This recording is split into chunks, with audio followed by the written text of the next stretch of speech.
Corrine. But first, an official welcome for day 2. I'm Dan from Doc Edge, and it's my pleasure to welcome you here in the room as well as looking at the camera, everyone who is virtually joining us from outside of Auckland or outside New Zealand. A very warm welcome to all of you. Hello. um, the Doc Edge Forum is a place for getting together, sharing our stories and our craft and learning from each other and getting inspirations for our next projects. And that's exactly what we're going to do today. Our team, small and dedicated, working behind the scene. I'd like to acknowledge Belle, our industry coordinator, and John over there, as well as Alex here, my co-director and partners in crime for the last 17 years, as well as the volunteers who are behind the cameras on the desk. So, and Dean, our photographer, is here today. Hello, Dean. So thank you, a big thank you to all of you working behind the scene to make sure this forum is running smoothly. And we will also like to thank our partners of the industry. And they are the New Zealand Film Commission, New Zealand On Air, Getty Images, Screen Rights, the Auckland University, Department of Post, EMA, and the Media Design School, which we are here at the Media Design School. And this is the last day of the forum here. On the third day of the forum, we'll be at the EMA Center, which is in Grafton on Wednesday, the 22nd. Wednesday is also the days for the Doc Edge Awards at 6 o'clock at the Civic, followed by a world premiere film called The Other Fellow. So I hope that you can all join us back on Wednesday for the last day of the forum with keynotes from the New Zealand Film Commission, New Zealand On Air, masterclass by Galen Preston, and more. But that's on Wednesday.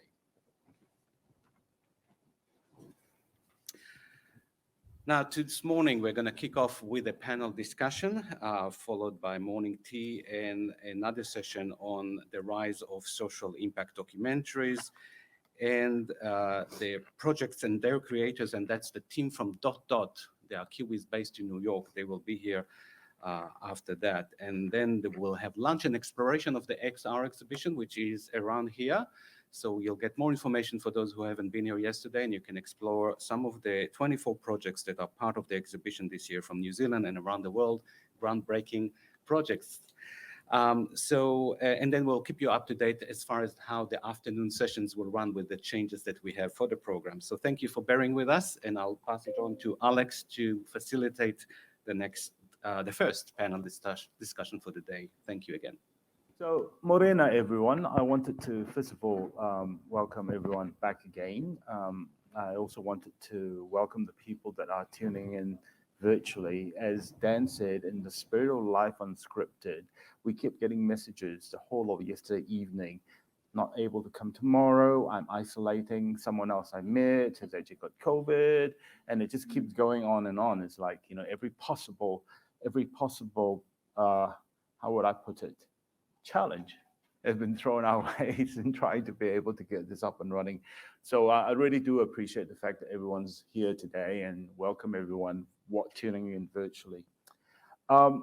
One of the things that brought us to this particular position of trying to do this particular panel is probably a little bit bit of self-interest. I see myself as a global citizen. I see myself as someone that has traveled around the world, tried to find a home for myself, landed in New Zealand, but in between I've fallen in love with different countries around the world where I lived in. As someone who's a storyteller, I keep asking myself, you know, what are the stories that I can tell? If I were to tell the story of somewhere that I've been, what are the things that I need to be aware of? What are the aspects of respect, the aspects of consultancy that we should be able to do? But it becomes really important because as storytellers, we want to be able to tell our stories, and we want our stories to be universal. We want it to be able to resonate. But at the same time, we also need to be very aware that there are things that we need to be aware of. Local customs, local knowledge, to be able to work collaboratively with the people, because even if you work in a situation where people don't have the access or the knowledge to be involved in film or anything else like this, they are good storytellers. How do we translate their stories and help them tell their stories? So in putting the panel together today, we are very, very lucky in that we have an opportunity to talk to people that actually work in that type of environment, but also people that are thinking about the issue of race and authenticity. And also, I'm very pleased that we're able to bring today also the Maori view of this, because it's really important in our country that we are working in a country, and we need to be able to recognize and honor the indigenous knowledge in this country. So let me very quickly, what I would ask everyone to do is maybe have just a quick few words just to introduce yourself. But I'll start off by asking Gemma, who is the director of The Island in Me, to start by perhaps introducing yourself and your film, and a little bit about your background. And then we'll go to Kura, and then Raqi, and then Summer, and then Corrine. I sat here hoping that I would go last, but it didn't work. Thank you, Alex, for having me. And it's a pleasure to be in New Zealand and Dog Edge. I am the director and producer of the documentary feature, The Island in Me, that I did with the full collaboration of the people of Puka Puka. And when I say people of Puka Puka, I mean the ones that are living on the atoll in the Cook Islands, and also the many, many Puka Pukan people that live in New Zealand, because New Zealand is really where most Puka Pukans migrate and live in the diaspora. So we had a wonderful premiere. I don't know, I lost track of time. I think it was 2 days ago, and it was really moving. So I look forward to sharing more about how we made the film together. And I think this is a very thought-provoking conversation. So I'll try to give my sense of my experience with them. Kura. Kura. No ngāti whara rātou ko tūhoi, ko kaitahua hau, ko kura kakirangi Turuwhenua Turuwhenua. I am a little bit different. I'm a stand-up comedian. I've made a couple little documentaries, but that's not really what I'm known for, if I'm known for anything at all. But I will say, though, that I'm not the Māori view. I am a Māori with a Tika. Yeah, but I don't know that much to say about myself. Thank you, Kura. Kia ora, I'm Raqi Syed. Many of you were here in the room yesterday when I talked about some of my work, but I'm a filmmaker, a visual effects designer, and a researcher. I teach at Victoria University of Wellington.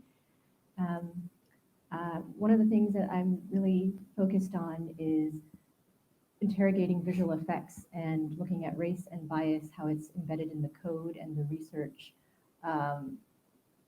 and the underlying algorithms of skin and hair shading. And so looking at that, but then also in my teaching, I'm on a journey, as most of us are, in the academy, hopefully, in how to weave Mataranga design into some of the disciplines that haven't engaged with it in the past. So in visual effects, we're really looking at ways to do that. How can we look at the knowledge that has been generated here in New Zealand, and thinking about how we design films and how we use the technology of filmmaking to teach in that way. In my own work, I'm really interested as a post-colonial subject, and also acknowledging that in New Zealand, I am a colonial settler. So I look at that in my own filmmaking practice, which really centers on my experience, my family history, and bringing genre and documentary storytelling together to kind of create hybrid forms of storytelling. Thank you. Kia ora koutou, tēnā rā tātou katoa. Ko o tūmo ko te maunga, ko waikato o te awa, ko ora kei karako o te kāinga tūturu, ko te aroa me manunui a rangi ngā waka, ko Ngāti Tahu, Ngāti Tuwhenua me Ngāti Manipoto o ku iwi, ko Sama Wharekawa tōku ingoa. Greetings everyone, my name is Sama Wharekawa. I just did my pepeha there. I hail from a small settlement called Ōrākei Kurako, which is no longer a settlement because it was taken by the government in the Public Works Act. I am the Commissioner of Māori and Pacifica programs at Television New Zealand. I'm the local content manager over there as well. And I also sit on EWIRO, which is TVNZ's newly established Diversity and Inclusion Committee. I am the child of storytellers. I am the descendant of navigators. I am a Māori view. Like Kura, there is, you can get 100 Māori in a view. In a room, you'll get 100 Māori views. You won't get one. But I look forward to the kōrero this morning. Thanks, Thank you. Alex. Hello, I'm Corrine from Egeraat. I'm a Dutch. I'm from the Netherlands. I'm a filmmaker and a producer.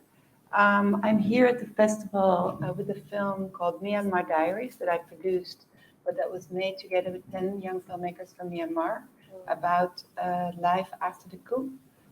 I went there together with my husband from 2017 to 2012 to 2017. We were working on a film, and we thought during the time that we were there, we thought film and human rights filmmaking, which at that time was spectacular that it was possible. And that's how we got to know the filmmakers. I'm also here because I'm preparing for a film here about the Whanganui River. We were here with a short film about that in 2020, and we worked together with a Maori community leader there. So we're now going to make a feature. Thank you so much. Maybe we could start off by saying that this should be a conversation. This is not anyone telling you what to do. This is about us sharing our views about what the best process is. In our view, what we need to do to be able to make sure that we're traversing, navigating through a journey that can be really fulfilling, but we need to be aware of some of the risk involved. Maybe to start off with, I wanted to go to Summer straight away and then talk about, where TVNZ is landing right now. Sure, I've got some paperwork today, a little bit more prepared than yesterday. Belle, are you able to bring up that PDF, please? TVNZ, so I've been with TVNZ for 3 years. Prior to that, I was a producer and production manager. I commissioned across at Whakaata Māori, Māori Television. And I was really reticent about joining the mothership when I first knew that there was a role going over there. I'd never wanted to work for TVNZ. They felt very pale, male and stale. I'm really pleased that in the 3 years that I have been there, that's really changed quite a bit. There's a lot to do, but last year TVNZ spent some time working on their purpose, values, and our Rautaki Māori is in development. Can I get you to skip ahead, Belle? Just quickly, these are the newly written purpose and values. Inspiring the conversations of Aotearoa was the purpose of TVNZ. The values, one of the things that I was really stoked about was that those values were written in Te Reo first.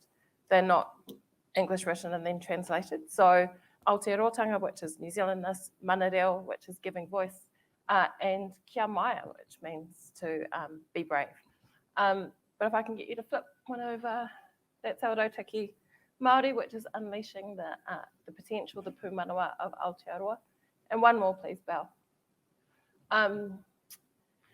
In all of TVNZ's local commissions, of which there are about 160 projects on our slate at the moment, each of them has to have a cultural integrity strategy. This is a policy that's been in place for about 18 months. They're contractual. They're like the health and safety milestones that you need to have. So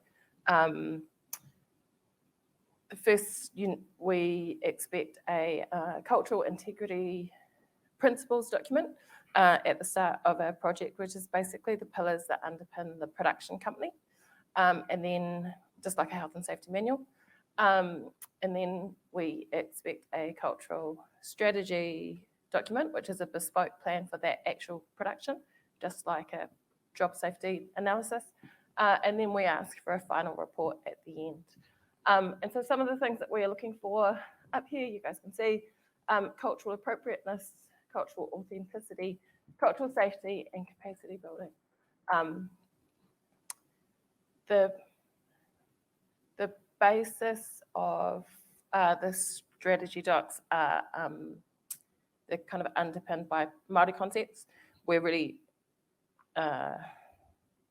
demanding, probably, to know what your production's relationship is with tangata whenua, but we also expect the same kind of cultural lens applied to all of the communities that you might be representing in your project.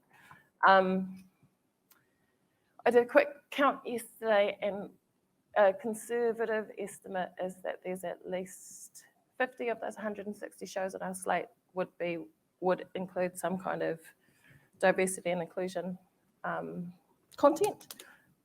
So it's something that we take seriously. It's something that we understand that we're on a journey as well. We are also learning as we go through the final reports. We ask them to be really honest. I don't want a glossy, it was amazing kind of tick. I want to know that it was hard. I want to know that it was, or if it was hard, I want to know that maybe you struggled to find a cultural consultant in the area that you needed, because we can't grow as a community if we don't know what's happening out in the production area. So yeah. Thank you.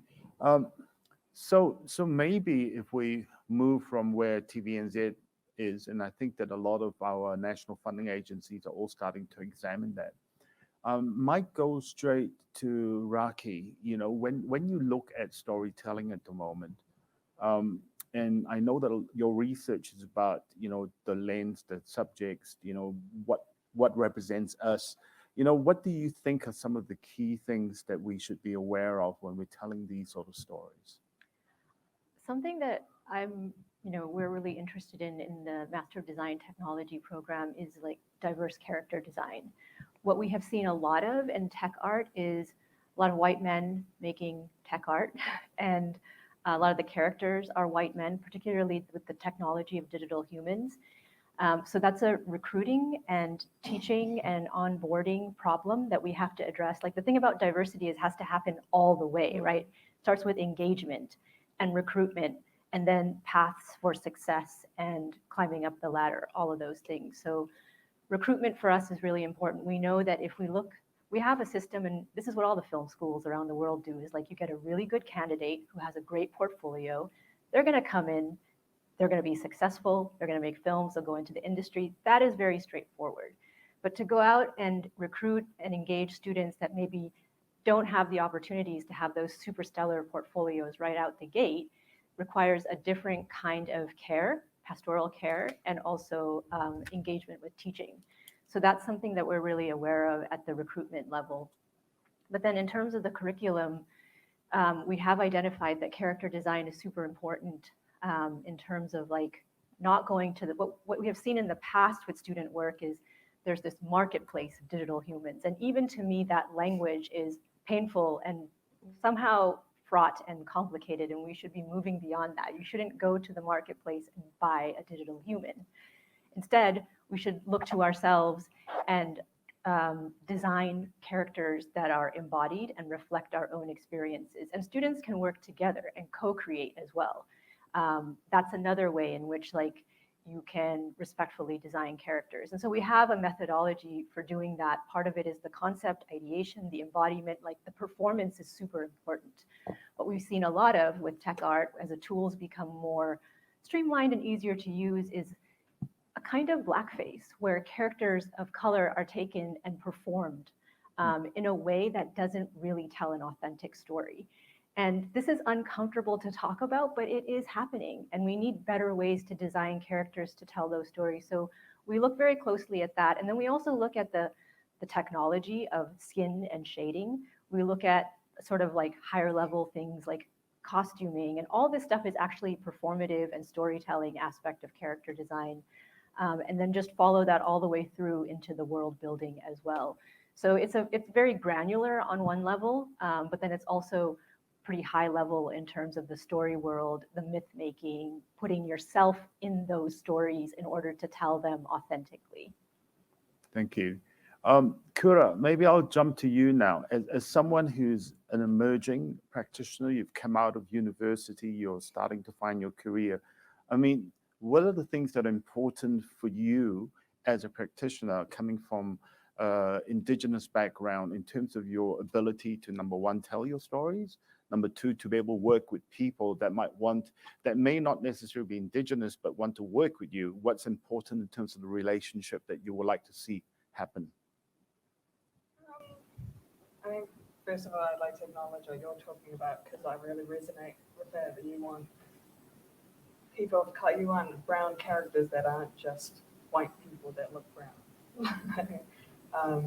But no, I just thought that was really cool. But I think in general, what's important to me, sorry, oh my goodness, is I always want to tell stories from an empathetic lens, a lens that is informed by the people that I'm trying to represent. Because I do comedy, a lot of it is literally just talking and literally telling a story the way my ancestors were. Well, shout out ancestors. Sorry, that's really inappropriate. It's way too early in the morning for me to be doing that. I think empathy is a massive thing for me as a storyteller, especially in story sovereignty, and ensuring that I'm always keeping in mind when I tell this story or when I film this interview, or what's this going to do for the image of that person? How are they going to be recognized? How will this group of people be recognized if I put this into the public for people to consume that don't come from the same lens as myself? I've forgotten the question already. Yeah. Maybe I'll just go back to the first part of the question is, as a young emerging practitioner, what is important for you to be provided to enable you to be able to do the type of storytelling or to be involved with storytellers that tell the right stories? Provided to me? I suppose at my age, because I'm 21, in terms of what can be provided to me, is probably mentorship. That's the first word that comes into my mind, the strongest word that comes into my mind. Being shown how to engage with the community if you do want to reach out to tell a story that's not exactly aligned with your background, but still close enough that you feel confident you can talk about it. Yeah, I think it's guidance from the community. Thank you. So I know that with both Corrine and with Gemma, trying to get the pronunciation right, you both went into a different country, you dealt with different cultures, and I know that one very important part for both of you was the mentorship and the partnerships that you create, so that these communities felt that they were being included and they were part of the storytelling. So maybe I'll get the both of you to talk about your process and being able to create those relationships within the communities that you are working with, and what is important for you in terms of that relationship.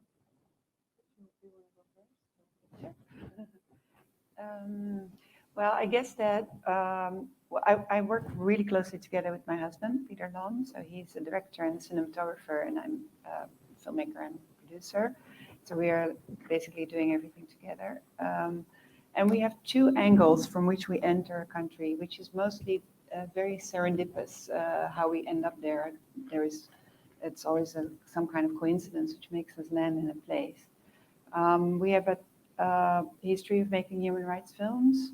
And so what we try to do is, for example, when we went to Myanmar, we went there to show a film that we'd made in Egypt, where we have a similar past, where we were making a film and teaching at the same time. And then from the teaching emerged a film. And then we showed that film in Myanmar at the first ever Human Rights Film Festival there.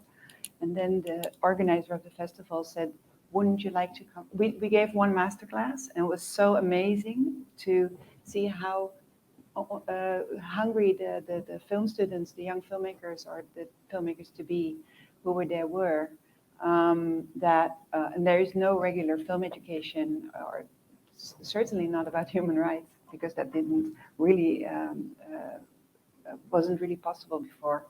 So we went in and we started to teach, and at the same time we made a film about the transition to democracy, which was mostly told from our own perspective, but in close collaboration with poets who were dissident poets and who had survived sometimes like 20 or 25 years in jail because of their poetry. So they kind of took the lead in that film, even though, you know, it's still a hierarchical process where you are the filmmaker and the editor in the end. But, and we shown that film all over the country as a sort of an impact campaign, together with a book we made with the poets. And then when the coup happened in 1st of February last year, immediately some of our former film students reached out to us, and they said, well, we came together after the coup happened, and we just decided that we should tell our stories to the outside world. And could you maybe help us with that? I have to say that one of the things that amazed me there when we were teaching is the collaborative. It's very cultural to be collaborating, to be working together, to share things. That's a very Burmese thing, or maybe it's actually quite Asian. So this idea that they came up with was to do an omnibus film where they would all make short films and help each other. And we immediately said yes, even though we knew we couldn't travel to Myanmar. We said, well, you know, we will do that online. So we started working through Signal. And then they started sending in films, and quite soon in the process, we said, well, it's all, you know, variations on a theme, because it was so horrible what was happening in the country, and this newfound freedom that the young people had, who could basically dream a future, which was amazing. And all our former film students had jobs in the film industry and in the TV world, or were working as a press photographer or cameraman. So they all were totally disillusioned. And so this was kind of a lifeline for them. At the same time, of course, very risky, because it's very dangerous to be making films still there. But we kind of saw that it would be stronger to maybe blend in the short films into a bigger whole. So Myanmar Diaries became, so a year after the coup happened, we premiered in Berlin, February this year. And it became a very collaborative film in the sense that it's not an omnibus as such. It's more one film where the short films are an integral part, and everybody is anonymous. We're called the Myanmar Film Collective, and we decided to honor the filmmakers who cannot disclose their identity because it would be too risky for them and their families.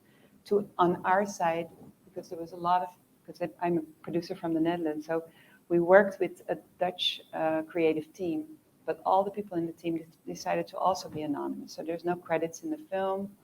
I am obviously out there because someone has to be the producer, but we try to, when we go to film festivals, bring sometimes some filmmakers along, if it's possible to make that arrangement, and then they're in disguise.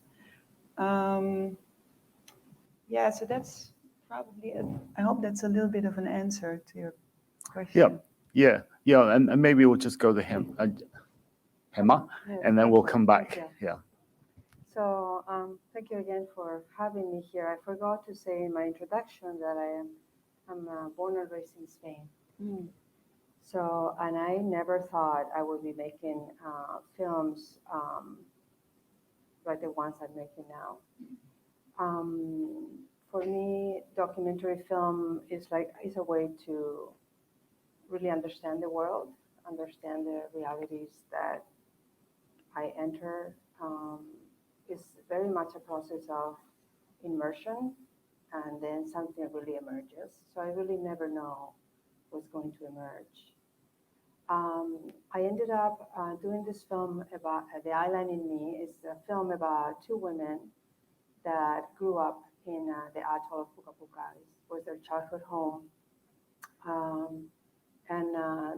The entry point for me into this film is I fell in love with one of them way before I thought I would ever make a film. And I met Amelia in Hawaii, and after writing a lot of letters, and she was telling me from the very first letters about her memories in Puka Puka. Many years when I met her, she wasn't sure if those memories were real or not.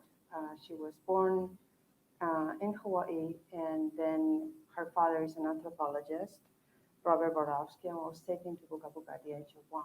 Puka Puka was her first language. She grew up without mirrors, and she's white color, green eyes, but her childhood really deeply impacted her. So when I met her, she was just telling me about these things that she had this kind of like wonder about like what was that all about? It was in her memory. Years later, I was making other films, and I really faced that she really needed to go back to find herself. And I was not going to go with her. This was a journey that she needed to do alone. And but we were living together, and she picked up Johnny Frisbee's book, who is the other woman in the film. She's the first Pacific Islander woman published in English. Picked up the book from home, read it, and she said, Puka Puka is real. She's speaking about things that I have experienced. I need to go back. So she went, and that changed my life forever. And the film is really not about me. I hope you can come and see it tomorrow at 6 p.m. But I never thought I was going to make a film, even at that time. And I was really working in films all the time. But it was like, I never thought I would be making these films.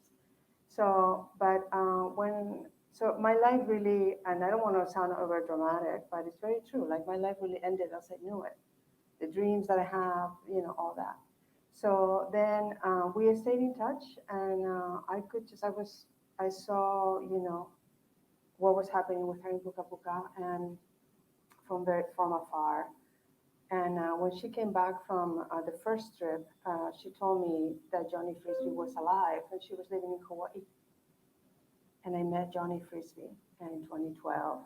And when I met Johnny Frisbee with her, I was like, wait, like, there might be a film here. But Johnny Frisbee didn't want to be in any film. She was not interested because she didn't want to tamper with the memories of Puka Puka. So, but it was really like when I met Johnny, and then I saw these two women that had been so deeply impacted about a place that I knew nothing about. If you Google it, you couldn't get to. There's no transportation. It's an atoll that is part of the Cook Islands, but it really has its own language. So this documentary for me was, and when I started researching, I remember I went back to Amelia's mother and I said, do you have any photos, any recordings of that time? But for me, my entry point was that I wanted to understand what this place was. And there was nothing done. I couldn't Google it, like I couldn't read everything under the sun, because there was nothing hardly done, only the books of Johnny Frisbee. But I just want to say that at the beginning, I remember the audio tapes that you hear in the film is like, those were like audio letters. And for the first time that I heard Amelia speaking English, but with a Puka Pukan accent, I realized like, wow. So for me, I'm a filmmaker, so what did I do? I was really kind of like heartbroken. So what I went, before I thought I was going to make a film, was to the material. It's kind of fascinating in a way when I look back. I went to the documentary material to try to understand the place. And then it was really hard to get the initial funding because it's like Puka Puka.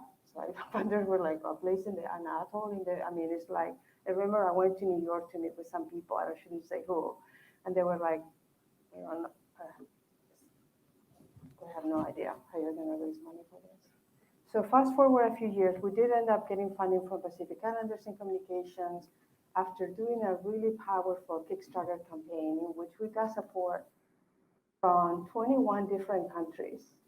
And in that moment, I did not think I wanted to make a film about these two women and why they were so connected by this place. Very different stories, very different backgrounds.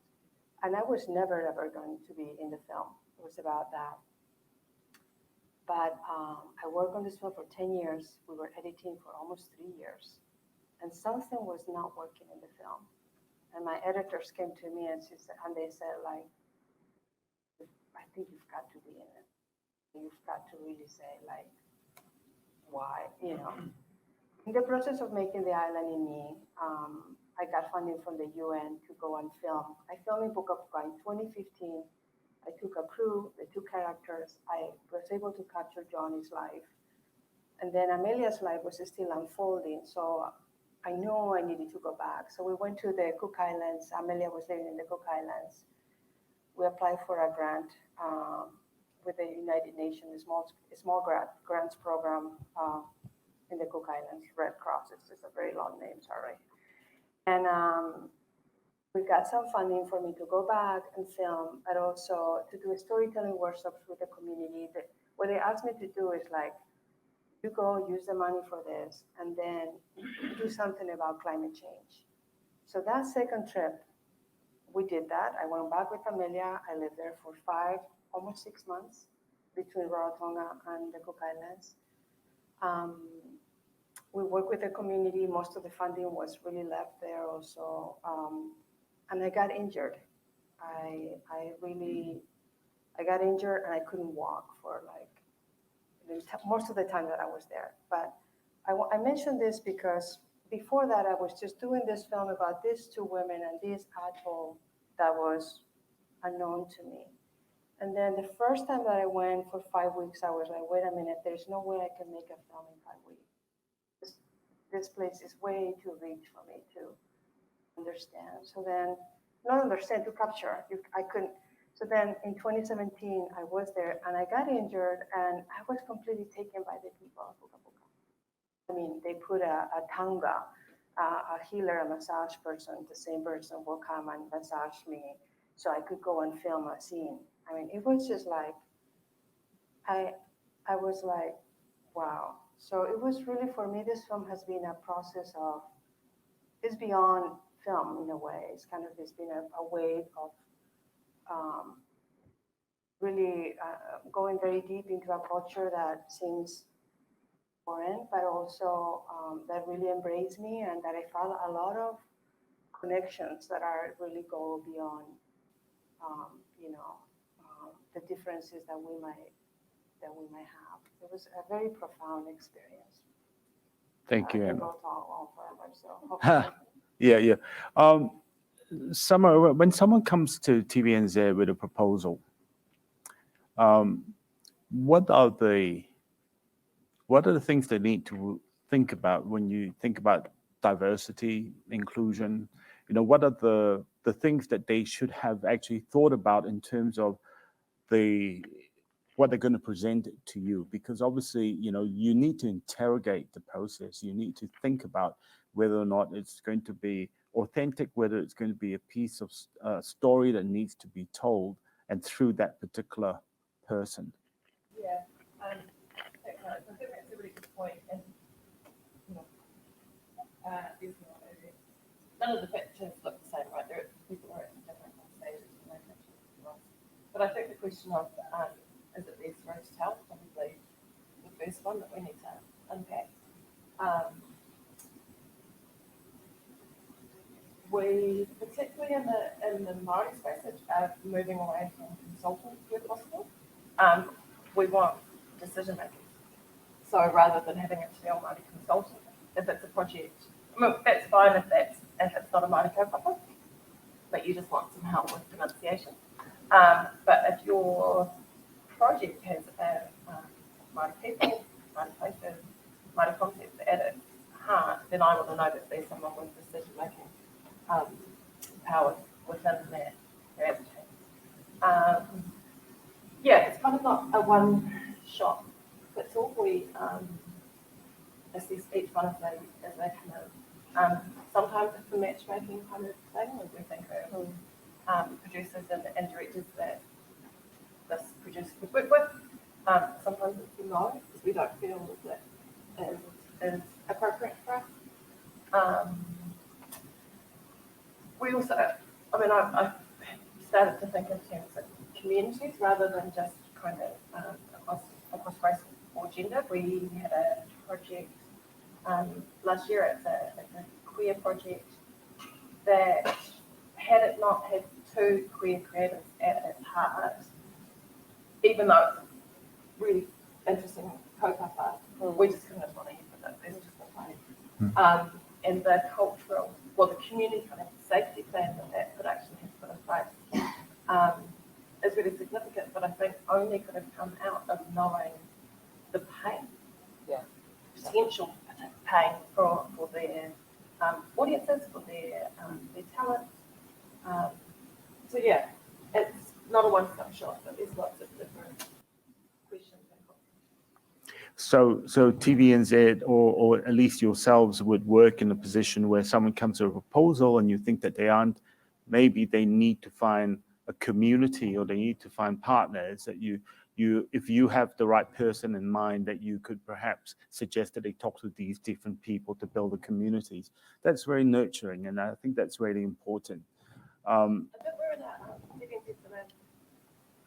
kind of privileged position in that we've got a massive commission. That is 8 or 9 of us or something, which is great. Not all of the broadcasters I think about, quite have that ability. They're a much less team and much less resource. So it's one of the ways that TVNZ is using a privilege with that bigger team in order to ensure we're doing it. Yeah, thank you. And Raqi, when you were saying that with working with creatives or students and they're trying to build their characters, we don't want a situation where they've basically got someone who's got dark skin but actually espousing a white person's viewpoint. So with the young students that you're coming in, how do you create those relationships that they can have, or how do you encourage them to create the relationships so that they can actually create something that is more representative and authentic? Yeah. I mean, Summer, something that you said earlier really resonated with me, is that there's no prescriptive process for this. Like, you really have to take each individual artist on their own terms and then work with them to get somewhere. In assessing applications and even in putting my own funding applications together, something that I'm really aware of with DEI, diversity, equity, inclusion stuff, is that it's like kind of a red flag when someone says, this is what I'm going to go and do. You actually should have already done it. Like, those things need to be in place in order to keep the development process going. So that's one thing. Where have you been? Where did this story emerge from? And then I think with students, it's really that kind of getting them to first embody the perspective of like being a designer. So like, let's not even talk about the story. Who are you? What do you have to say? What is your vision? And that's like really hard for early career artists. They're like, me? What do I have to say? It's like, yes. And really taking ownership of the medium. Something that excites me is when I see young artists and they get up there and they say, I'm an animator, this is my medium, and I am going to tell stories using this medium. That to me is way more exciting than someone who's like, I'm really good with the software and now I got to figure out a story, right? Like, I can teach you how to use the software, but I cannot really teach you to take ownership of your medium. I can guide you to have a vision. So that's the work that takes quite a bit of time that we do with the students, is like this idea of, there's this really interesting designer, a woman named Dr. Dory Tunstall, who teaches at OCAD in Ontario, and she spent a lot of time in Australia. And she has this methodology called respectful design. And what respectful design is this idea that oftentimes engineers and designers identify the user and they identify a problem and they say, I'm going to solve that problem. That's like from the outside in. Whereas respectful design is like, I'm here, I see the world, and I'm going to create from within, right? It's kind of flipping that orientation of from the inside out. And that's really what we try to do, is like use respectful design in every context, character, story, design from the inside out. That's a really good concept that could be utilized across so much in our screen sector, respectful design, because I think that quite often you find that people, like I travel to pitch markets, and what happens is that, commissioners sit there and they start saying, oh, we're looking for this particular type of project, or these are the projects that we're really interested in. And suddenly the next pitch market, there's like 20 projects exactly like that, but people have never thought about it. So it's almost like saying design by numbers. We need a story because Indigenous storytelling is really interesting right now, and there's a lot of people doing that. So all of a sudden you get all these projects and all about Indigenous storytelling, but you can tell that they have not done respectful design. They've not thought about it, they're not investigated, they're bringing it as a concept, and then they're basically saying, fund me, and then I'll go and do the research that's required, which is a little bit late, because you should know why you're in there, as opposed to try to find out why you're in there after you've got the money. So I think that that's a really important part of it. And I think that going back to what you were saying, Corrine, you had these filmmakers from Myanmar that reached out to you because they wanted to find a way to tell the story after the coup. They had a kaupapa, they had a mission as to what they wanted to say, and then you were just providing the facility to help them tell the story. And I think that's also really powerful, where you actually are informed by the community that wants to tell the story, and that you're just providing a platform, or you're providing a way to do that. Because it does worry me that people do, like I said, that you go to pitch market and it's like everything is exactly the same. Everyone's thought about the same idea because they were at the previous pitch market, and someone's just mentioned that that's a really hot idea. Well, I can hook into that a little bit, because what I just saw like a couple of weeks ago is that there is now, I believe it's a French team, they're putting a call on social media that they want diary videos from people from Myanmar, which is kind of the idea of what we have in our film. But if it's initiated by a European entity, and then looking for content in this horrible place where it's really dangerous to do whatever has to do with media, then it all of a sudden becomes pretty unethical. And so there's a lot of these. I mean, I feel that all of that you're saying is that, yeah, it's all really individual, but if it's not done in a respectful way that is coming from within, then that's already a problem. I mean, an interesting theme that I feel has emerged in our discussion so far is this relationship between, we need mentors, we need people who are going to guide at the early stages of career, and then for people that are at their later or mid-career, the process of teaching and making is deeply interwoven. And I think that that's something super important to focus on, and independent filmmakers are really good at that, because it's kind of like how we survive. But I think that the studios need to get better at that, because that's also part of the thriving of the industry and the future of the industry. And what I saw as a visual effects artist is that we worked very hard. We were in this closed system, and the knowledge was generated, but it stayed there and it didn't move outward. And then as a result, it's the sameness begetting the sameness, right? So that's also part of the cycle of not being able to recruit diversely, because knowledge is not being shared. So it's like this complex puzzle where, like, we have to take the knowledge out from the centers and share it, and then that creates new pathways for talent. It also ensures the future longevity of the industry. It actually serves all of us to be able to do that. But I think that the mid and late career filmmakers and artists need to take responsibility for that. Yeah, thank you. And I just wanted to maybe open up, but before that, just wanted to mention one of the big problems, I think, is that when you're thinking to yourself that there's an underrepresented community, you do go out and say to people, we're looking for stories in this community, which means then everyone who works in the screen sector who's under-resourced, to be totally honest, we all know as filmmakers, we're under-resourced, we don't, we struggle, we live from hand to mouth. When someone says there's a potential amount of funding out there and this is what we're looking for, then everyone goes, I'm going to focus on that, and I'm going to start putting out, work on proposals that are going to fit that. Not necessarily being totally engaged in the kaupapa behind it, but maybe in the process of being engaged, they get to learn and maybe they get educated and become better informed the next place around. But it's kind of a little bit of a vicious cycle that we're in. So I just want to leave it with that, but maybe just open up the conversation.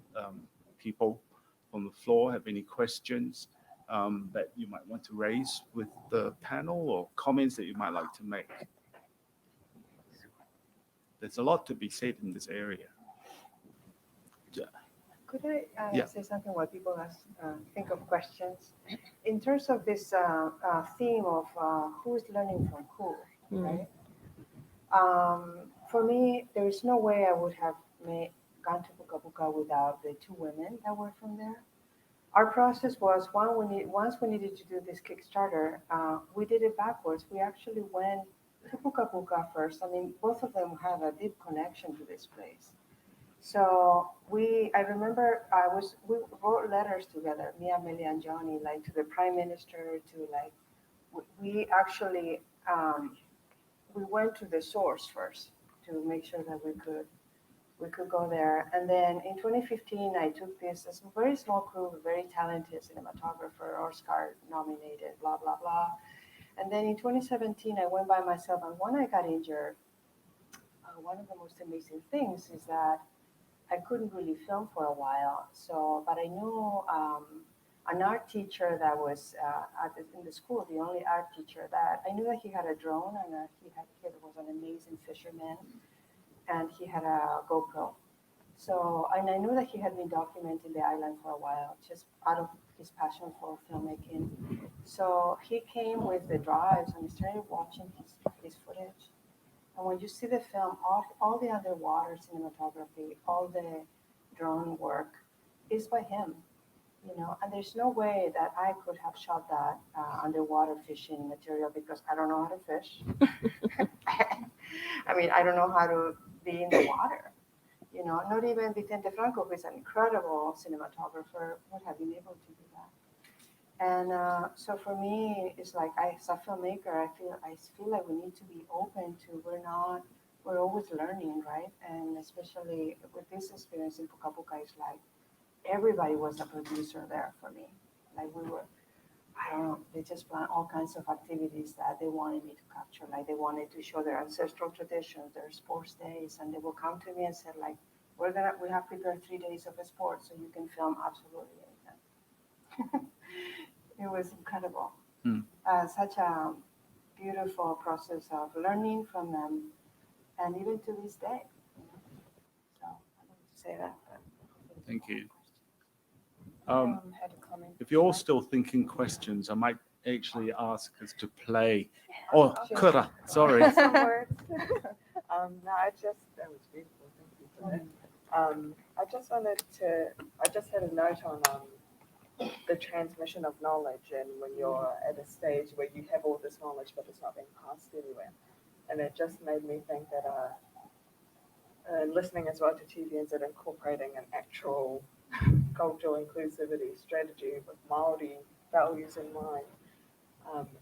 In New Zealand, projects incorporating Māori values and belief systems in our people is not just a necessity because it's our country, but it's a necessity because it's actually beneficial, because our culture isn't just interpersonal, where we focus on human relationships and the upholding of human dignity, but it's also intergenerational, where we uphold the importance of passing on that knowledge to ensure that it remains relevant generations on.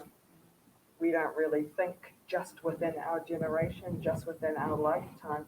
We think, how will my descendants be 50 years, 100 years from now, 500 years from now? So that's why I believe it's so important to incorporate Māori values into all of our stories. Yeah. If I can just, you're totally right, Kura, and that longevity of whakaaro, of thought is really important. Ngā Taonga Sound and Vision are doing a digitising campaign. I think they got additional funding from MCH maybe. And the project that they're working on at the moment is the digitisation and relaunch of Tangata Whenua, the landmark series from 1974. It's 6 one-hour documentaries made by John O'Shea, Barry Barclay, and Michael King. But that work is not just about digitising their content. We need to reseek permission from all of the people that are featured in that series, their descendants, their whānau, because we need to make sure that there's no, that they're still happy for that stuff to live on, and there's no surprises. So ensuring that kind of legacy of whakaaro and responsibility and care, that it's not just a modern, it's not just now or the lifetime of the license period. It goes forever. No, it takes a lot of work. And commitment, yeah. I think that what we should do is just maybe, seeing that we've had 2 filmmakers talk about the films, can we just play both their trailers so that we can just also see the work that is put out there?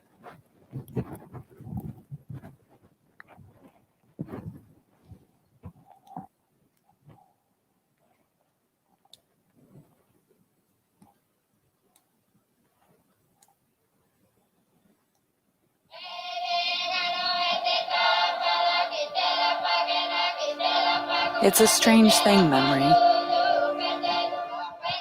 I didn't even believe that Puka Puka was real. More like a dream place.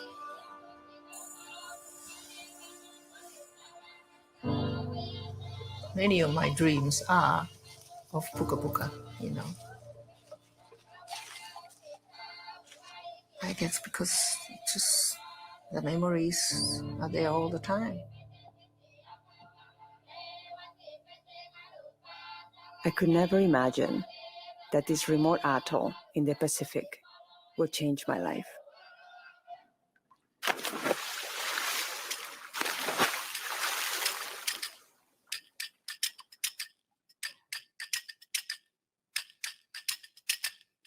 Where else have you lived, Johnny? On the atoll of Puka Puka, which is only a mile long and half a mile wide. What did you find to do there on that atoll that was enough to write a book about? There's just a feeling of trauma and survival and life on the edge, an intense daily life. It was so long ago, and yet it's just, painful. It wasn't a decision, it wasn't a choice, it was a calling.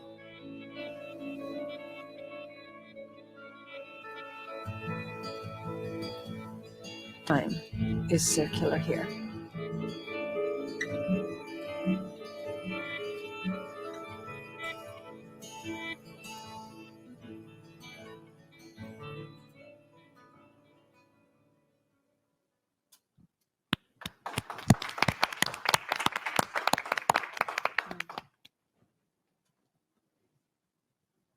It's tomorrow at 6 p.m.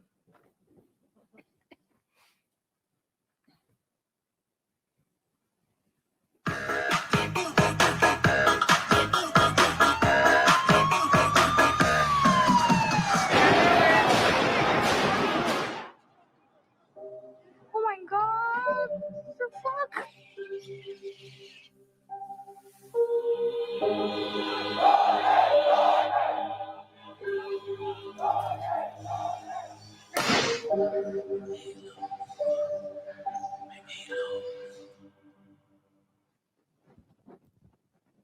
Thank you.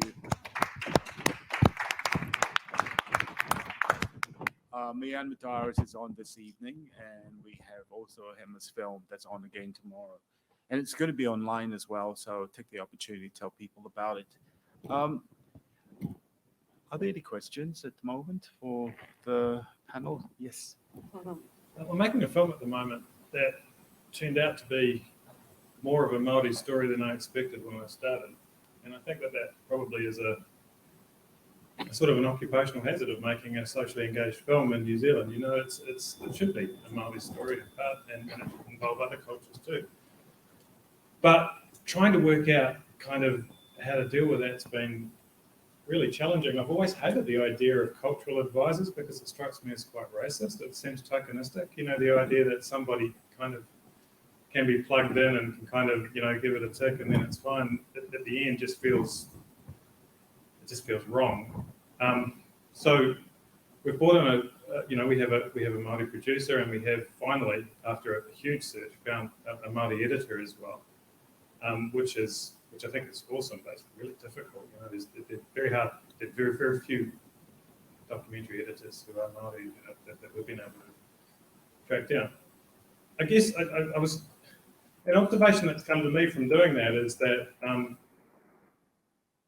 think it's what you said before, actually, that approaching a story from a Māori point of view isn't just about how it represents the Māori participants, but it also actually broadens the lens socially. Because, you know, New Zealand's focus hasn't just been Pākehā, it's also been a very specific, narrow Pākehā view most of the time. It's like an upper middle class, Auckland-based Pākehā view usually. And it's made a huge difference, actually, just, you know, looking at it from a bigger lens. I'm interested to ask you where you see that going. Like, for example, at TVNZ, I'm super impressed with the fact that the news has changed very noticeably in the last couple of years. And it feels to me like it's one of the most important things happening in New Zealand now. That TVNZ News is you know, they have a reporter in Northland now. And many stories are told that are not just focused on Māori, but are actually focused on a diverse part of the New Zealand community that's very rarely been seen on film before. What else is going to unpack as a result of New Zealand screen images, you know, coming through this process, in your view? I only have one thing to say. If you're telling a story in New Zealand, you should probably expect Māoris to pop up. Yeah. Tika. Where do I think it's going to go? I think we're doing great stuff in news at the moment, but that's actually, most of it's individually driven. So we now are undergoing a piece of work to work out how we lock that into our legislation. Obviously, PME is happening and, you know, there's changes there. But how do we ensure that it keeps up even after those individuals leave and, you know, and aren't on that real journey? So that's part of getting that Rautaki Māori kind of embedded into, like, it's been board approved and now we've got to get it policy. We're looking at unconscious bias training, rainbow training, Brain Badge, which is a neurodiverse, I don't know what the word is, who are looking to bring neurodiversity training into the business. So we're doing that kind of business-wide, but we need to ensure that for those of us that sit in, for want of a better word, gatekeeper roles, that we are really up with the play so that we can respond to what is happening out in our communities, our production communities, but also our audiences.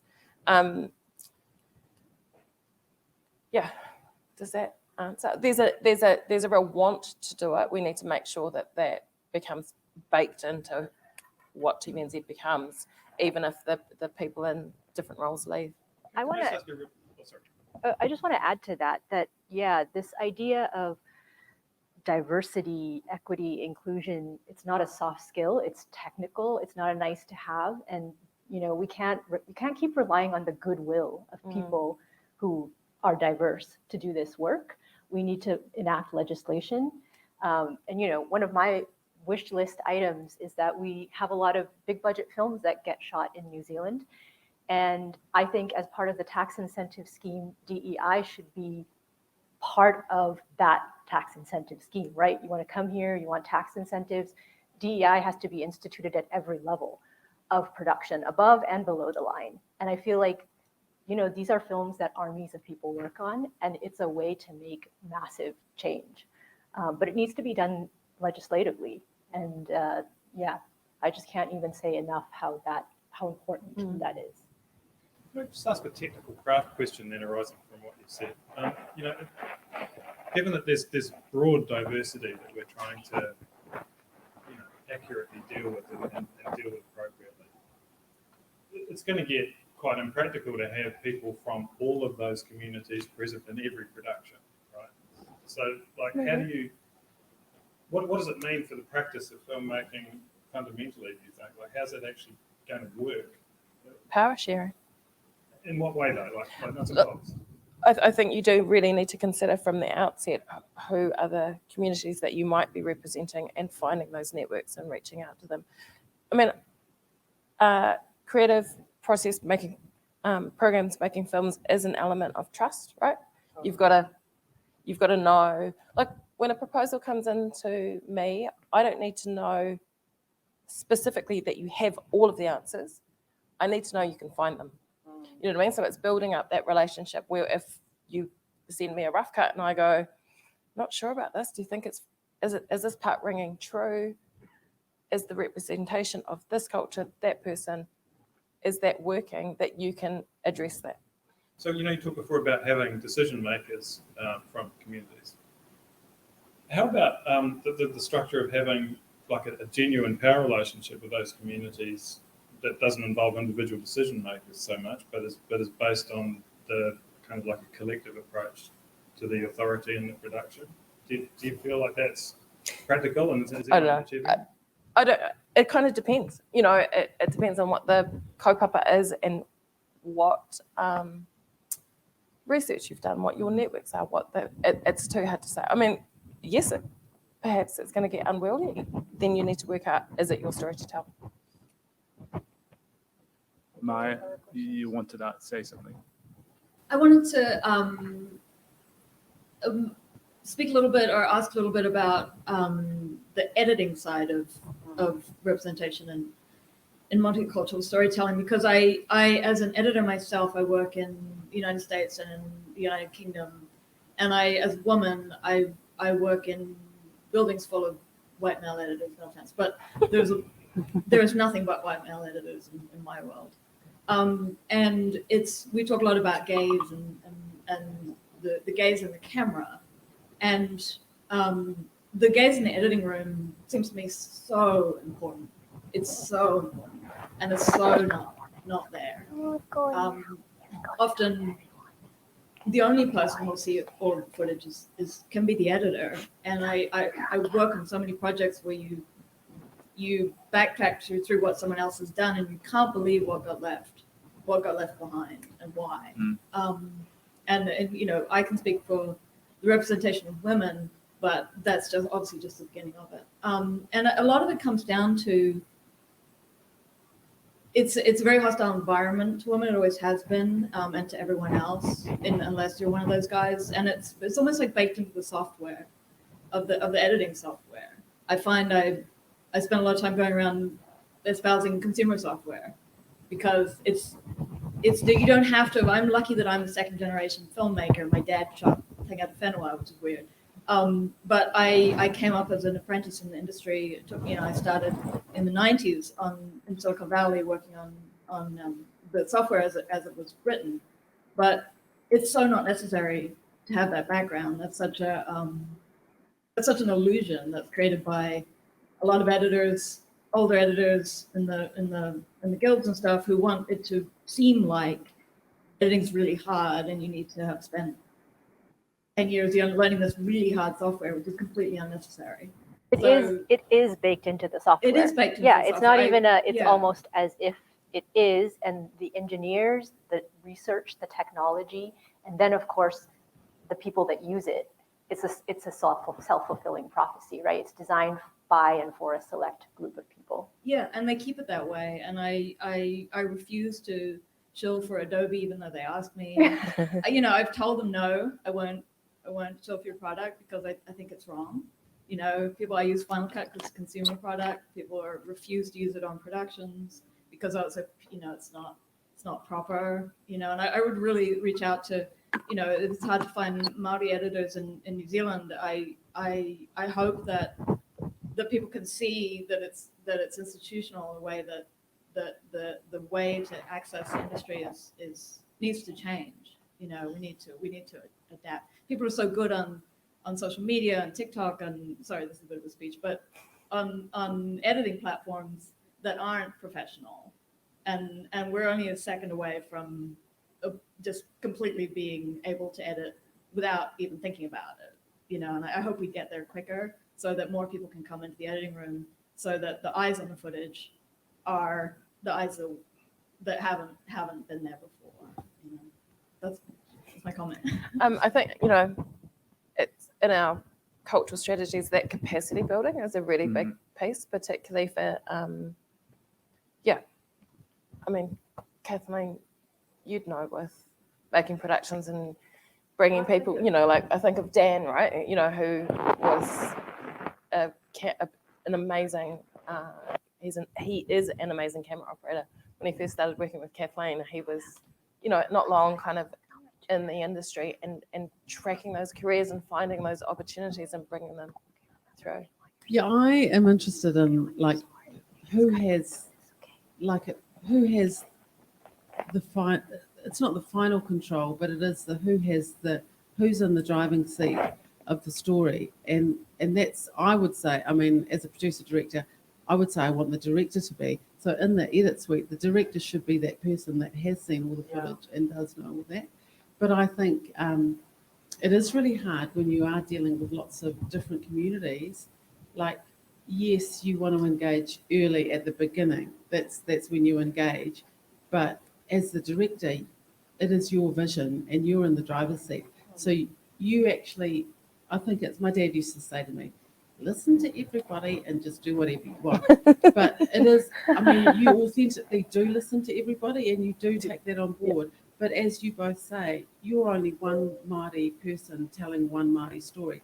If you were going to be, I'm not telling a story for all Māori. I mean, if I was trying to tell that Māori story for all Māori, I'd just be telling my own whānau story, and no one's that interested in that. So you are, you know, I don't want to be taken as a Māori, like the gospel of everything Māori, because I'm not.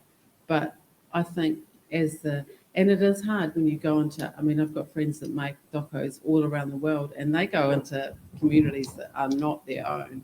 And it's like, and there is this whole thing about who has the right to tell the story, and do you have a right to go to Nigeria and tell a story? Well, the story you tell there will be very different to a Nigerian telling their story. I think you've got the right to tell whatever story you want.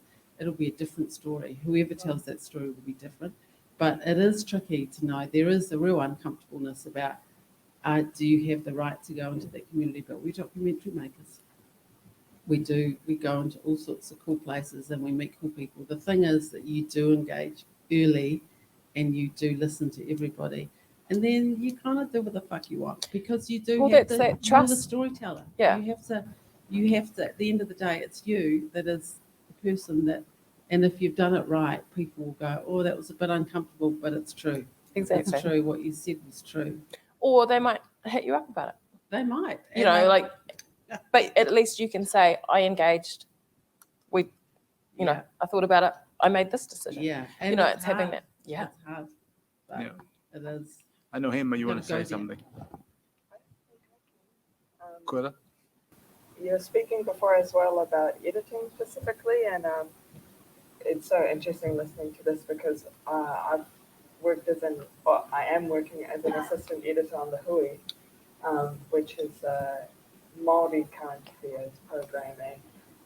You see in the way that every step of their process results in the editing room having exactly what you need, having the most lovingly made footage you could possibly receive, because it's from people that genuinely care about the communities that they're talking to, and they genuinely care about them as individuals, as whānau, as a representation of their hapu iwi. It's not just we're talking to these people and we're going to get an interview and then we put it in the edit room. It's a whole ecosystem of compassion. And it's interesting because my mentor is Debbie Matthews, and she doesn't whakapapa Māori, but she's Māori in here, not in the microphone. She's her willingness to collaborate genuinely and meaningfully with our writers, with the journalists and producers who are all Māori, allows that space for an honest and beautiful story to be told. And I'm also aware, in saying this at 21, that it's not usual to start in that kind of environment. Because as you say, like super white, like white city editing rooms. But yeah, it just was making me reflect on that and what it actually means to have meaningful engagement at every level. Well, can I say one last thing? I started in at 2020 as a sound recorder 30 years ago. And so I was out on all the shoots. I could see everything that was shot, and I was, the newbie. I was just out of university. And then when it went to air, I was horrified. Like, I was like, that's not the story. I don't know who's made that up, but that is not the story. And that's why I want to be in control of that story. It may not be, people may look at the things I make and go, that's not the story. But what I saw, and it was all white. All the editors, the cameramen, the producers, and that wasn't the story that came out. So you were like, Absolutely. Did you want to say something? Yeah, I wanted to add, for me, my team is very international. Like my film editor is a Japanese from Korean descent. Son, the composer, and for me, sensibility is everything. It's having the team that really understands not only what I'm trying to say as a director, but what kind of experience I have had, right? Because an editor always sees in the frame, and if you have gone to all the footage, if you have lived, you have fully experienced the film, then you have so much more information that is not in the footage. So, I mean, I'm kind of sad to hear that directors aren't in the edit, But schedules and such these days. yeah, I mean, I'm so independent that it's just, for me, I just watch everything, then I have an amazing team that make the film so much more beautiful because of that collaboration. And just another thing that I wanted to add is, for me, it's always very important to go to the source and stay as close to source as possible. So in this case, it was the two women and the Pukapukan people. And also, with all the films that I've done, my first film was about women bullfighters. I'm Spanish. But it was definitely a film that has never been done before with a very different lens. And I realized that the more I zero in, the more we zero into the story, the more universal it becomes.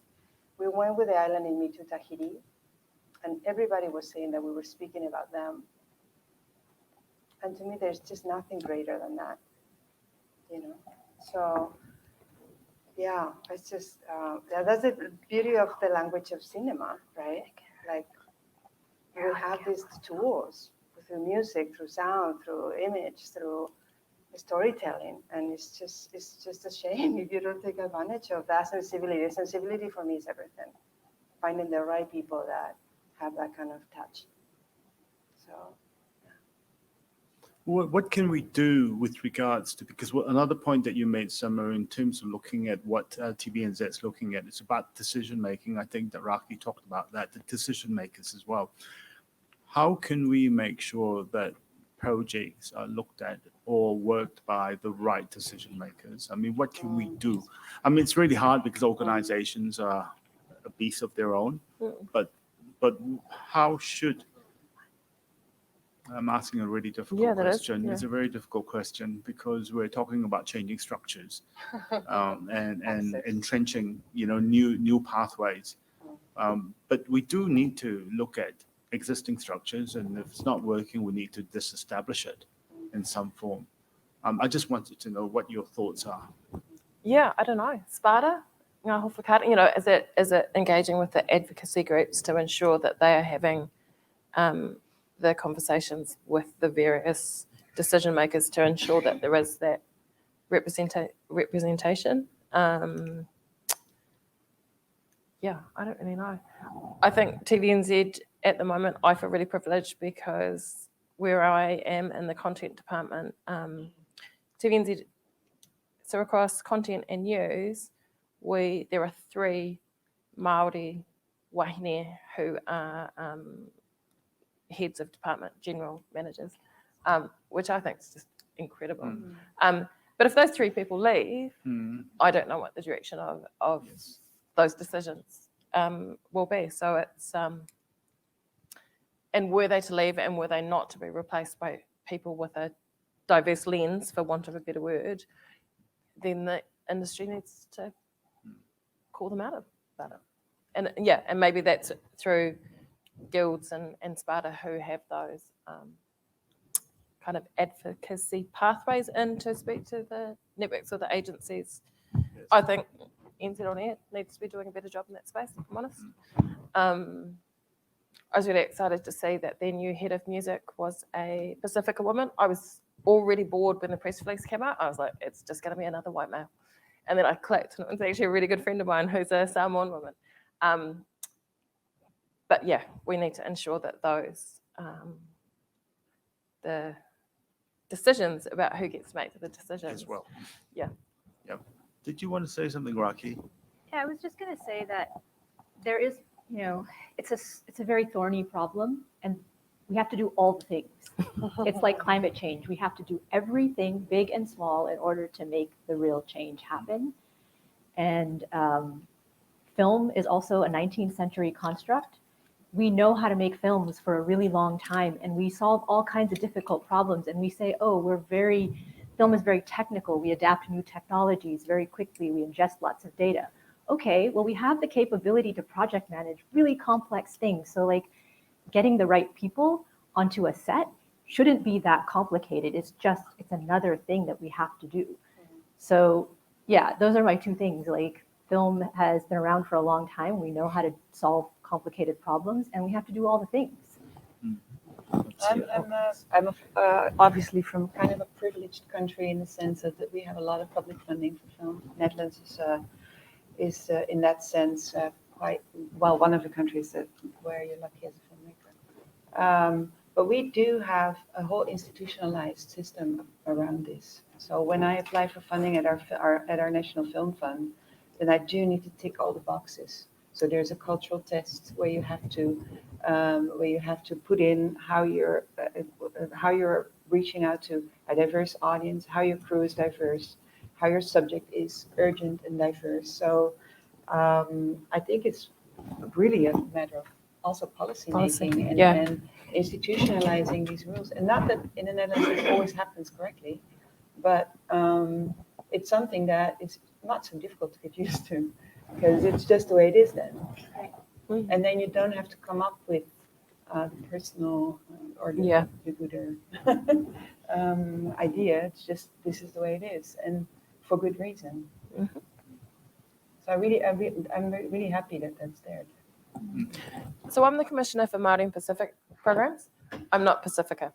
And it was something that I brought up during recruitment. And so when I got the job and was announced in the role, I reached out to the 2 Pacific production companies that were on TVNZ slate at the time, who I had relationships with, to acknowledge that in an ideal world, it would not be me that was looking after their programs as well. Unfortunately, there's not enough content at the moment. We need to change that, which I'm hoping to do. But yeah, ideally it wouldn't be me. But they understood that it was part of the role, and until it is a separate role, that I kind of got their approval to caretake that. But yeah. Thank you. Kia ora koutou. Ko Charlotte Shunda, Turuwhenua. I have come slightly differently, I think, from other people in the room, in that I've come as a researcher. I'm a social science researcher, and I work in a biophysical research institution looking at freshwater, marine, aquaculture, and things like that. So I come out of research projects that are funded by MB, and so I've had 20, 25 years of interviewing people and writing reports and papers and things like that. And a lot, 25 years of working with Māori in this space, resource management space. So I'm sort of asking a question about ethics and about consenting process, because as a researcher, that's really, really important. My work has segued into short film or documentary making. So my first foray into this kind of industry, and I found it really valuable. So my question's really about the ethics process. So before we go into doing any work, we've gone through a whole consideration of how we approach people, what we do with the information, and often because it's when things have been in written form, we have deferred to anonymous confidentiality because we are representing things in a particular way. But obviously on film, that's not the case. So I've set up I guess I haven't really been guided by anyone else on this, and I'm wondering whether in the industry there are sort of guidances around it. But I've set up a consents process and an information sheet and things like that that empowers the person whose story is being shared, and that involves them previewing any of the material before it's made public. So I do a lot of personal comms with people, going back and holding wānanga in one instance, so that nothing goes out into the public until they're happy with it and they get to kind of fact check things that they said, partly so that it doesn't do future harm, if you know what I mean. And I've published the ethics. And I had an interesting experience as I was doing this mahi in the Wairarapa and the Rangitike with people who were not used to being in the limelight. And I was actually filmed with my great-great-grandfather's involvement in colonial New Zealand history. So I was filmed by a Māori team for that then aired on the Artifact series. The consent form that I filled out basically said that all of my material was owned by them, and there was no reassurance that I'd get to see my interview material before it was published. And it was just such a contrast with the way that I was trying to curate the material and care for the people who I was interviewing. And personally, I found it really quite a stressful time, wondering how my story would be curated. In the end, I was, I was very happy, and I think but there was a lot of trust that I completely handed over, whereas for me that was just so essential to the integrity of the work that I'm doing. So one, I wanted to ask about ethics and consent processes and your experiences or expectations or advice. But the next project I'm going into on New Zealand freshwater fish, introduced and native, has got a lot of strong feelings around it, because we've got, on the one hand, fish and game, and their introduced trout is embedded in legislation. And on the other hand, we've got predator-free New Zealand, we've got the loss of a lot of our native species. So it's going to be a lot of conflicts in those stories. And I'm wondering now, with my ethics as a storyteller, as the director, in essence, how, if I continue with that process of people checking beforehand, do I therefore risk I handle paralysis? What happens when there's the uncomfortable kind of conflicts there? Because that is in part the story, right? So, yeah, a long-winded question, but I value your views on it. Anyone, actually. Full disclosure, I produced one of the series of Artifacts. So that I love it. I love Artifacts. No. I love it. Yeah. I mean, from a production, and I guess that goes back to the producer's relationships with the network and that trust element, because it's trying to answer network kind of perspective. My expectation on the producers is that because you need to clear all the rights and things as well. We need to be able to play it for 5 years, 3 years, in I can't say that word, forever. So there's that kind of thing. I don't necessarily want, like you're saying with the project you're about to embark on, I need to know that the producer has assessed the bias within the interview corridor and has taken that on board. We don't want projects where they have been approved by all of the talent necessarily, because people have their own bias about how they need to appear. So yeah, it's a tricky one. I mean, I see what you're saying, and being a researcher at Victoria University, I've come across these ethics approvals, and they're very codified, they're very structured, they're slow, right? And I do think moving slowly is good. It ensures care.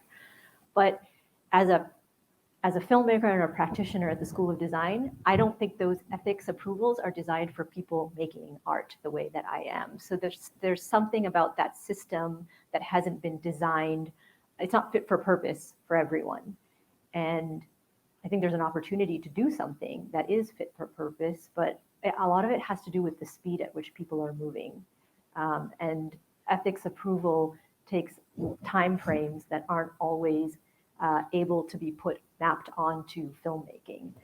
I have a friend who works as a consent and intimacy coach on big production films, and these are things that are being implemented. They're expensive, and it depends on your resources and what is available to you. But again, it's one of the things that's being implemented, and being tried. Not everyone is a fan.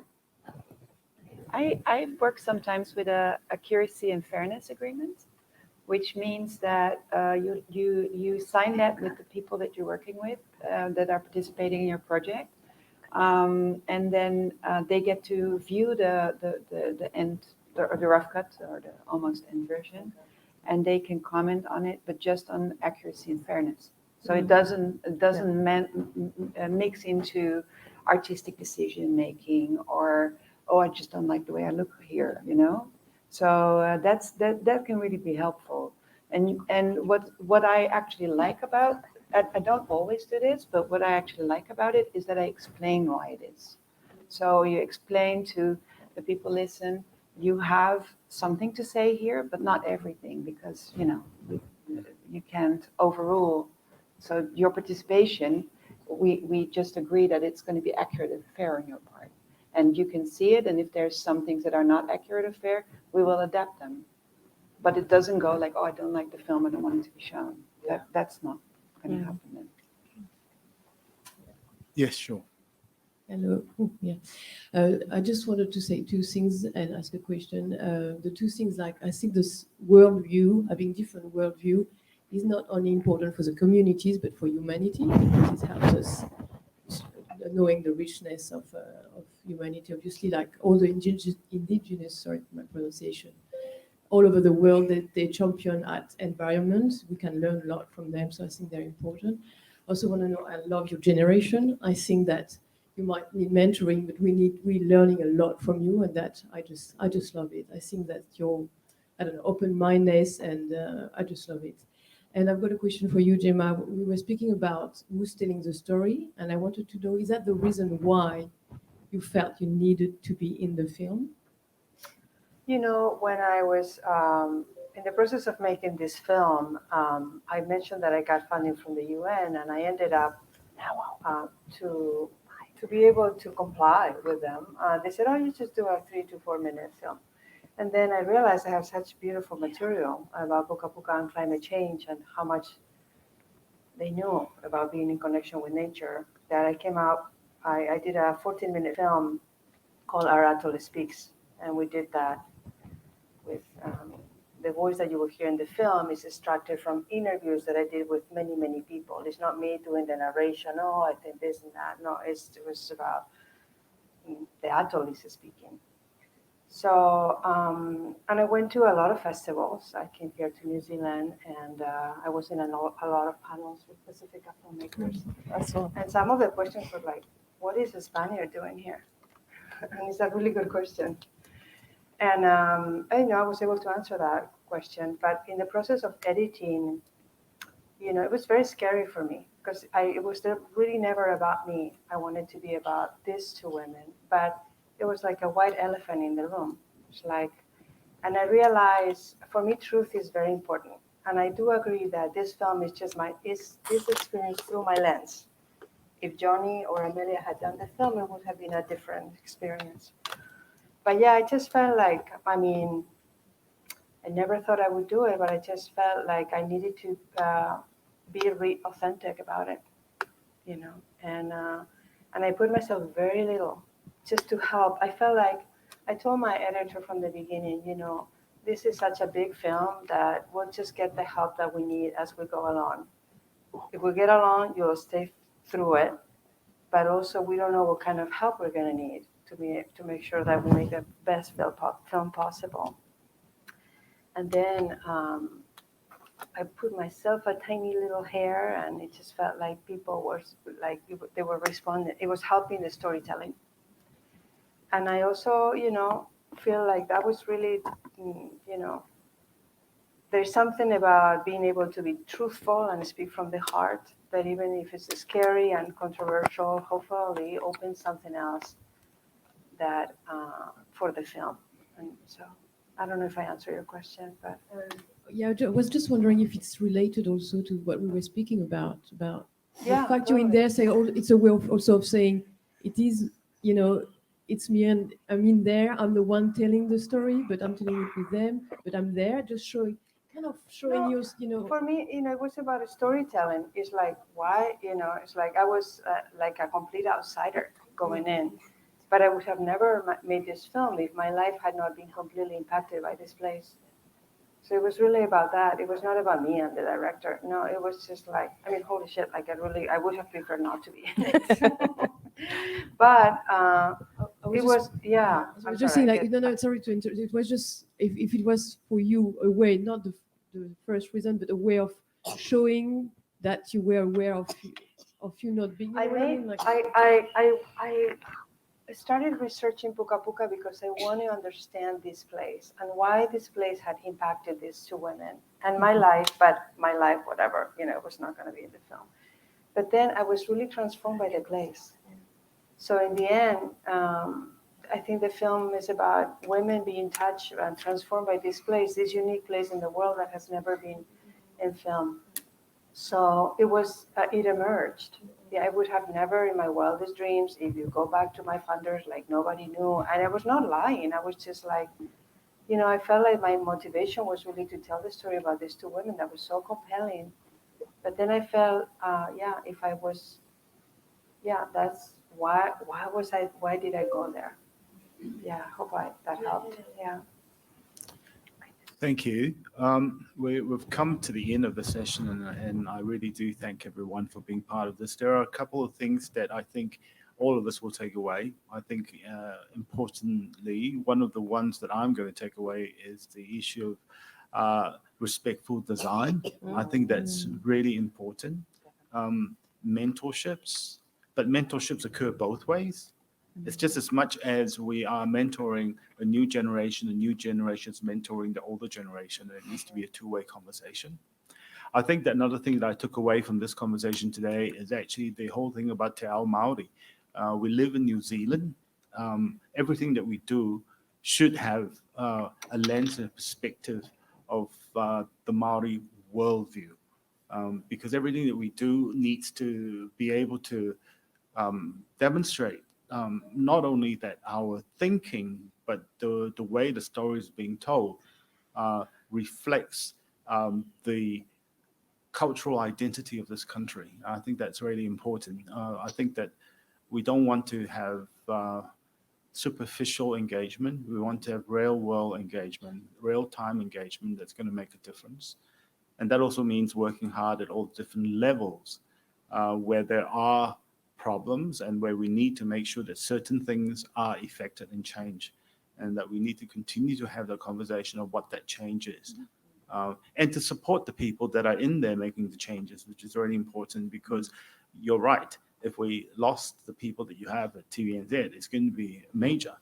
And if not going to be replaced, it's even going to be even worse. So we need to make sure that those support systems are put in place. So a lot of things to be taken away of. One of the things I'm very respectful of today, and I want to just acknowledge the fact that I've got 5 wahine, 5 women sitting on the panel. I think that is extraordinary. And I think that even throughout the whole of yesterday as well, we had a significant amount of women that are taking the forefront. And I think that's really an important development in our screen industry. So thank you so much for all your hard work and conversation today. Great session. Thanks, everyone. We're going to take a break now. The next session, it's actually a really great session, but it's going to be virtual. Again, as I said, we are all going to go into this new world. It's about social impact documentaries and how they're rising around the world. And we have in that conversation, with Melinda Wink, who is the Global Director of DOT Society, which is an organization that's designed around impact. We have the filmmaker of Delicato, which is a brand new film about the problems that have risen in the Philippines and his work in trying to bring impact strategy to that film. And we have Richard Harris, who is the executive director of Minduru Pictures, which is part of Minduru Foundation, which is a philanthropic and social impact organization. So they're moving into the area of supporting social impact documentaries. So much like Participant and Skoll Foundation. So we'll come back to that meeting afterwards. So thank you so much. Have a nice short break for morning tea. Very much. I wanted to say hi to our panelists who are beaming in from Australia. So we have today Richard Harris, Melinda Wink, and Carl Malukanis, who are all going to be participating in this panel about the rise of social impact documentaries. It is a great pleasure to be able to welcome all of them here, but I'll just briefly tell you a little bit about our panelists. I've known Melinda for a little while now. I've been in awe of her trajectory. She is the Global Director of Good Pitch at Doc Society. Doc Society is based in the UK. It has run a series of important impact initiatives around the world. Through Doc Society, they have raised over $33 million for the purposes of impact campaigns, which is amazing. It has created good pitch events in almost all the main cities, and they have also started to work in the area of local good pitches as well, rather than just one big event, but trying to create more community storytelling activism. And Doc Society is actually working in the area of climate change in trying to accelerate the conversations and the stories in that area. Melinda was previously the Executive Director of Good Pitch Australia and the Shark Island Institute. She herself has raised more than 14 million Australian dollars in philanthropic grants and built over 400 strategic partnerships for over 19 social impact documentaries, including That Sugar Film, which some of you will know, The Hunting Ground, Fragment, Gaby Baby, The Opposition, and In My Blood It Runs. Melinda has also been formally recognized in a number of awards, including the Australian Financial Review's 100 Women of Influence in 2016 and the B&T Women in Media Award for Social Impact in 2019. Joining Melinda is Richard Harris, who's the executive producer of Minduru Pictures. Richard is a film executive and producer. He recently co-produced the feature documentary Under the Volcano, which played here last year, about George Martin's Montessori Studios. And over the past 10 years, Richard has held executive positions at Screen Australia and the South Australian Film Corporation, where he was the chief executive overseeing the development and construction of the Adelaide studios. Prior to that, he was executive director of the Australian Directors Guild, and in 2007, Variety named him one of the 10 global executives to watch. Richard lectures in media policy at Sydney University and the author of the paper Film, The Age of Digital Distribution. Joining Richard and Melinda is Carl Malukanis, who's the director of Delicato, which is showing in our festival. A filmmaker journalist who was based in Asia, covering environmental issues, conflict, natural disasters, and political upheavals. Carl is the Asia Pacific Deputy Editor-in-Chief for Agence France Presse in Hong Kong, a Sundance Institute Documentary Film Program Fellow, and the recipient of the San Francisco Film Vulcan Productions Environmental Fellowship. After being the Manila bureau chief for AFP, Carl has drawn on his experience, context, and inside knowledge of the country to make Delicado his first feature film. His environmental reporting, including covering the 2015 United Nations Climate Change Conference in Paris, Super Typhoon Havana, and in the Eastern Philippines, and the coal-powered rise of China's economy. Welcome, everyone. A big welcome from us in Auckland. Thank you so much for being part of this. I think I'll start off by just noting that never in the history of being a festival programmer and someone that's dealing with festivals have I seen the increasingly large number of films that are dealing with social impact. Not that documentaries don't deal with social impact. Documentaries all have a story to tell, and we all want to make sure the stories actually have an impact on the people that watch it. But it's very clear that the depth of storytelling and the intended reach of the audiences has become so huge, so overwhelming, because there's so much need to be able to tell important stories and to be able to provide a call for action. I think that's the important change, because in the past, many of us would go into a cinema, we'll watch a film, we'll come out of it, we'll be inspired, we'll be incensed, we'll be angry, we'll be crying. And then most of us will be saying, what can we do about it? But there'll be nothing, because most of us didn't know how to go about dealing with a reaction or how we could potentially help the film or the film subjects. I think what has changed in the last number of years for me is the fact that there is much more in the way of impact producing. There's much more in the way of creating a strategy in which we are able to amplify the messages that are in the film, empower the community that the film is about, and to create changes in behavioral actions, which I think is really important.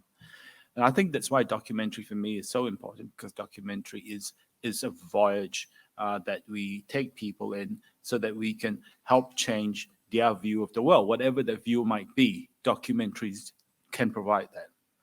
So starting with Melinda. Melinda's been a friend of DocEdge and has been to New Zealand to talk about social documentaries before.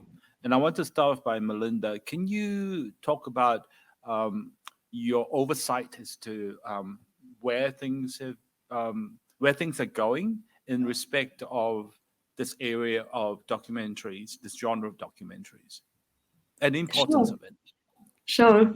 Hi, everyone, and thank you so much for that really thoughtful introduction, actually, about where documentaries are starting to really feel their influence currently, and also for pointing out that this isn't new. Like, we've had passionate filmmakers making incredible films for decades. What's actually new is this idea of connecting those films to strategic advocacy, and that advocacy having an ambition to answer exactly the question that people come out of cinemas asking: what can I do? What can I do once they've already been moved? And so that strategic advocacy, actually bringing in all the partners that can shift consciousness, change behaviour, or my favourite, which is actually changing the policy environment, which informs why that injustice is taking place, or what other levers of power are informing why that injustice is taking place. And Carl, your film, when you speak about it, so beautifully illustrates how that might be able to be done.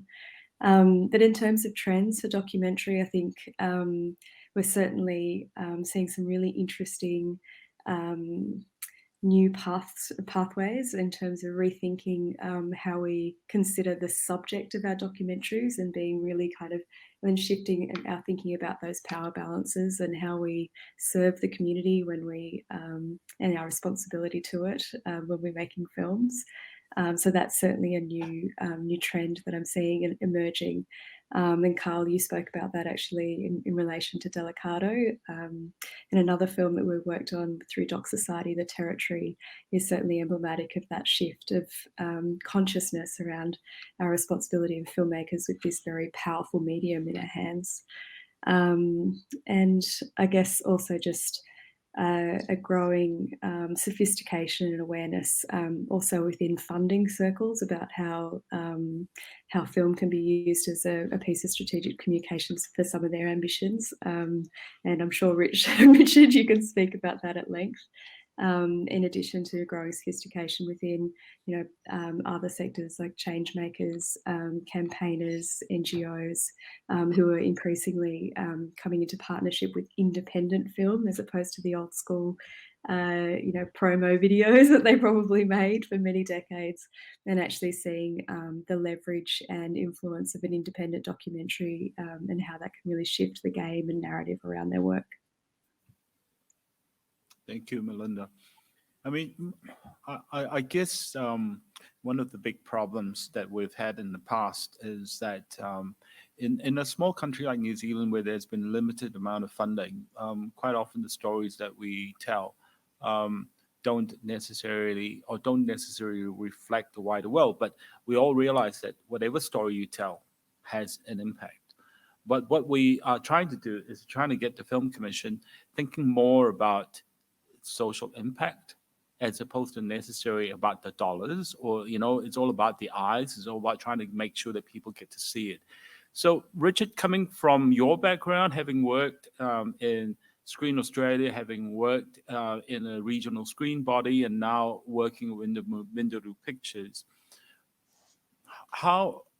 what is the compelling motivation or rationale to be able to take to a funding body to say, this film is a social impact documentary and it needs to be made? How can we convince them beyond the traditional metrics as to how they should be investing in this area? Yeah, that's a very good question. Look, I mean, interestingly, when we spoke earlier, I mean, I've both worked at the end at Screen Australia where we were, and I remember meeting Melinda many years ago when she was trying to convince me about this good pitch thing when I was in South Australia, and going, right, this is a very ambitious thing. Australia is relatively new to this space compared to where they've been in the States particularly, and also Europe and in the UK. But I mean, the interesting thing is watching how, if you're at Screen Australia, for example, it's really hard to justify having a Screen Australia, and I'm imagining the New Zealand Film Commission on purely dollars back alone, actually. And in fact, ever since I've been in the industry, the whole argument has been, what is this film talking about to society? Like, how does it contribute to culture and society as well? I mean, if you did it on pure numbers, you'd get out of it, and we'd be investing the money into tea trees or something else, right? Not into films. So it's weird to me, in a way, that there is a challenge around this issue around actually how the social impact of a film makes, because actually it's one of the key metrics, really. So of course, and then the challenge comes down to, well, how do you measure impact? And is it purely on bums on seats, or is it purely on, or is it actually about something bigger than that? How do you, like this call to action question about actually measurable impact that comes from the film itself? So, and the interesting thing is that obviously Australia is now, is now catching up and is actually starting to do more campaigns, or actually tapping into this question about how you build that impact. And where there's always going to be a tension, however, is not just with the screen agencies, but is actually with that relationship with the distributor, who is very keen on the film doing well and getting bums on seats, but then actually managing an impact campaign that goes alongside it. So, and we can have a conversation about that, how you actually manage that relationship to get your distributor on board and recognize an impact campaign doesn't necessarily, in fact, can enhance the release as opposed to potentially take it in other directions. That's a very good point, because we often find that as a festival programmer, when we get a particular film that we're watching and we think the film will be really great for the festival, because of the impact, sometimes we get into this discussion with sales agents and distributors because they're more concerned about how much money they can get out of a screening fee, as opposed to necessarily what the filmmaker might necessarily be wanting to see. How, a filmmaker might be saying, what I really want to do is to screen it to as many people as possible. And, if it's going to be at a much lower ticket price or even opening up the screenings to communities, that we would love to do that. But then we have this argument about, not argument, it's a robust discussion about how we are able to do that as well as meet the distributors' expectations as to how they might be financially remunerated. Yeah, I think, look, I think that the challenge, and so here's, I always think of these sessions about trying to give tips to filmmakers, right? Tip number one, absolutely work this stuff out with your distributor before you're at this end of the project, right? Before you're at the end. So it's such a key relationship. And the challenge that you want to make sure that they don't think that an impact campaign is just finding communities of interest who like the subject matter, but it's actually a relationship. And in most cases, if you work together from the start and are really clear about it, everyone wins. The worst thing is that when you get to the end and you're suddenly trying to build an impact campaign and it's suddenly running in counter to the release, then it's not great. So that tip number one to take away from the session is get that relationship right, or at least be absolutely clear about what you're wanting to do.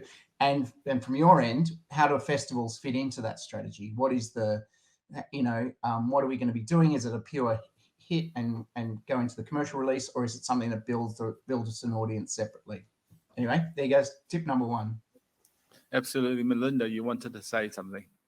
Oh, absolutely. I totally agree. I feel like there's a distribution checklist that we often share with filmmakers, and you've got that slide if you wanted to pop it up.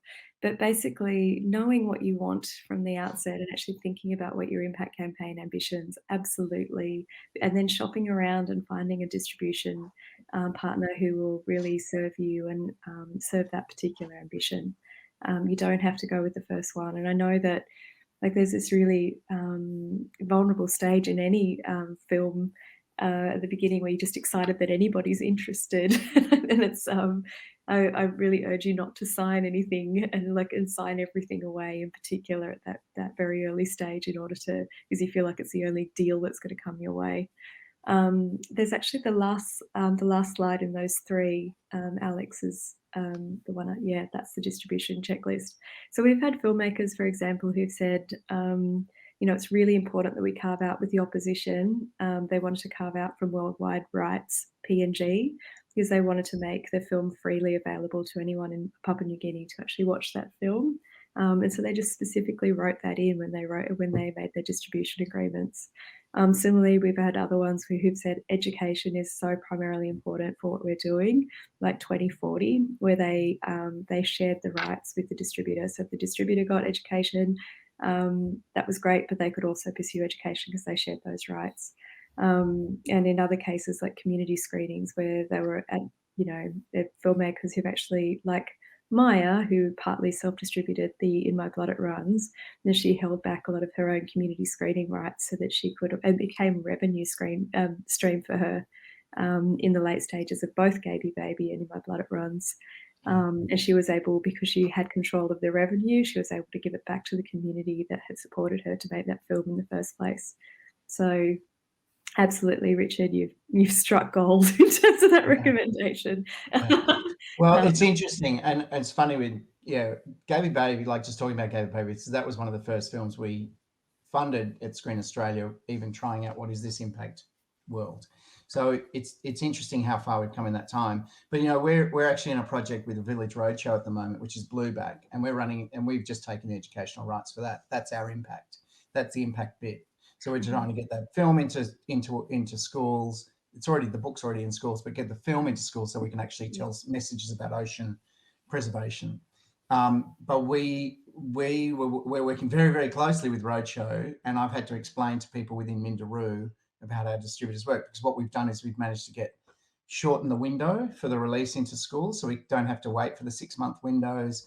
So we're actually, but we're also working on as part of the PR campaign. We're actually working with them to try and engage schools early. So that whole relationship is crucial for me, getting them right, because the last thing I want to do is make Village Roadshow get upset about our film because we're doing something they didn't want us to do, firstly, but also screw it up for every other person who wants to work with Village Roadshow in the future. So we want to create a kind of good relationship with them so that they can actually go, this impact stuff actually can potentially work for us. Yeah.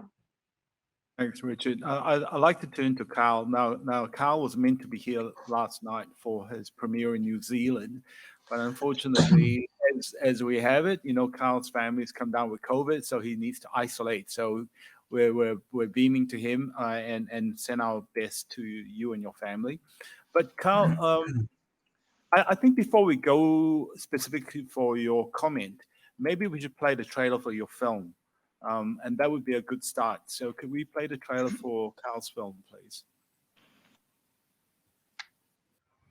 The reason why we created para-enforcers is to create a deterrent against illegal logging and illegal fishing in the province. Because 10 years ago, there was absolutely no fear by the violators to log or to fish illegally. People see it as a really nice tourist destination, but they don't see that inside it's eating itself up. Now there's a frenzy of influx of people, investors, tourists, businessmen, to bring their commercial enterprise into the province.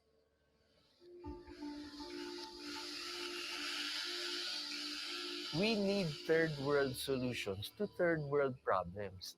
So we decided, let's try to put our efforts on environmental enforcement. I caught my first chainsaw, and then, being a neophyte, I surrendered it to the authorities. And then after 3 months, I caught it again. Before, all they had to do was pay a bribe and they get the chainsaw back. So I decided that's the last time I will surrender a chainsaw to the authorities in this province. Thank you. Carl, coming back to you. Couple of questions, but also relating to what's been discussed already. Number one, what is it about the documentary genre which you have chosen as your first feature film that attracted you? And secondly, I think in relation to the issue of distribution and being able to make sure that you're working with the right partners, how did you find all of that? How did you navigate through that? Morning, Alex. So I've been a journalist since I was 17 years old. Started off as a copy boy at a Melbourne newspaper, and have always loved the medium of journalism and just being able to tell other people's stories, essentially. And that's what I've been doing since I was a kid.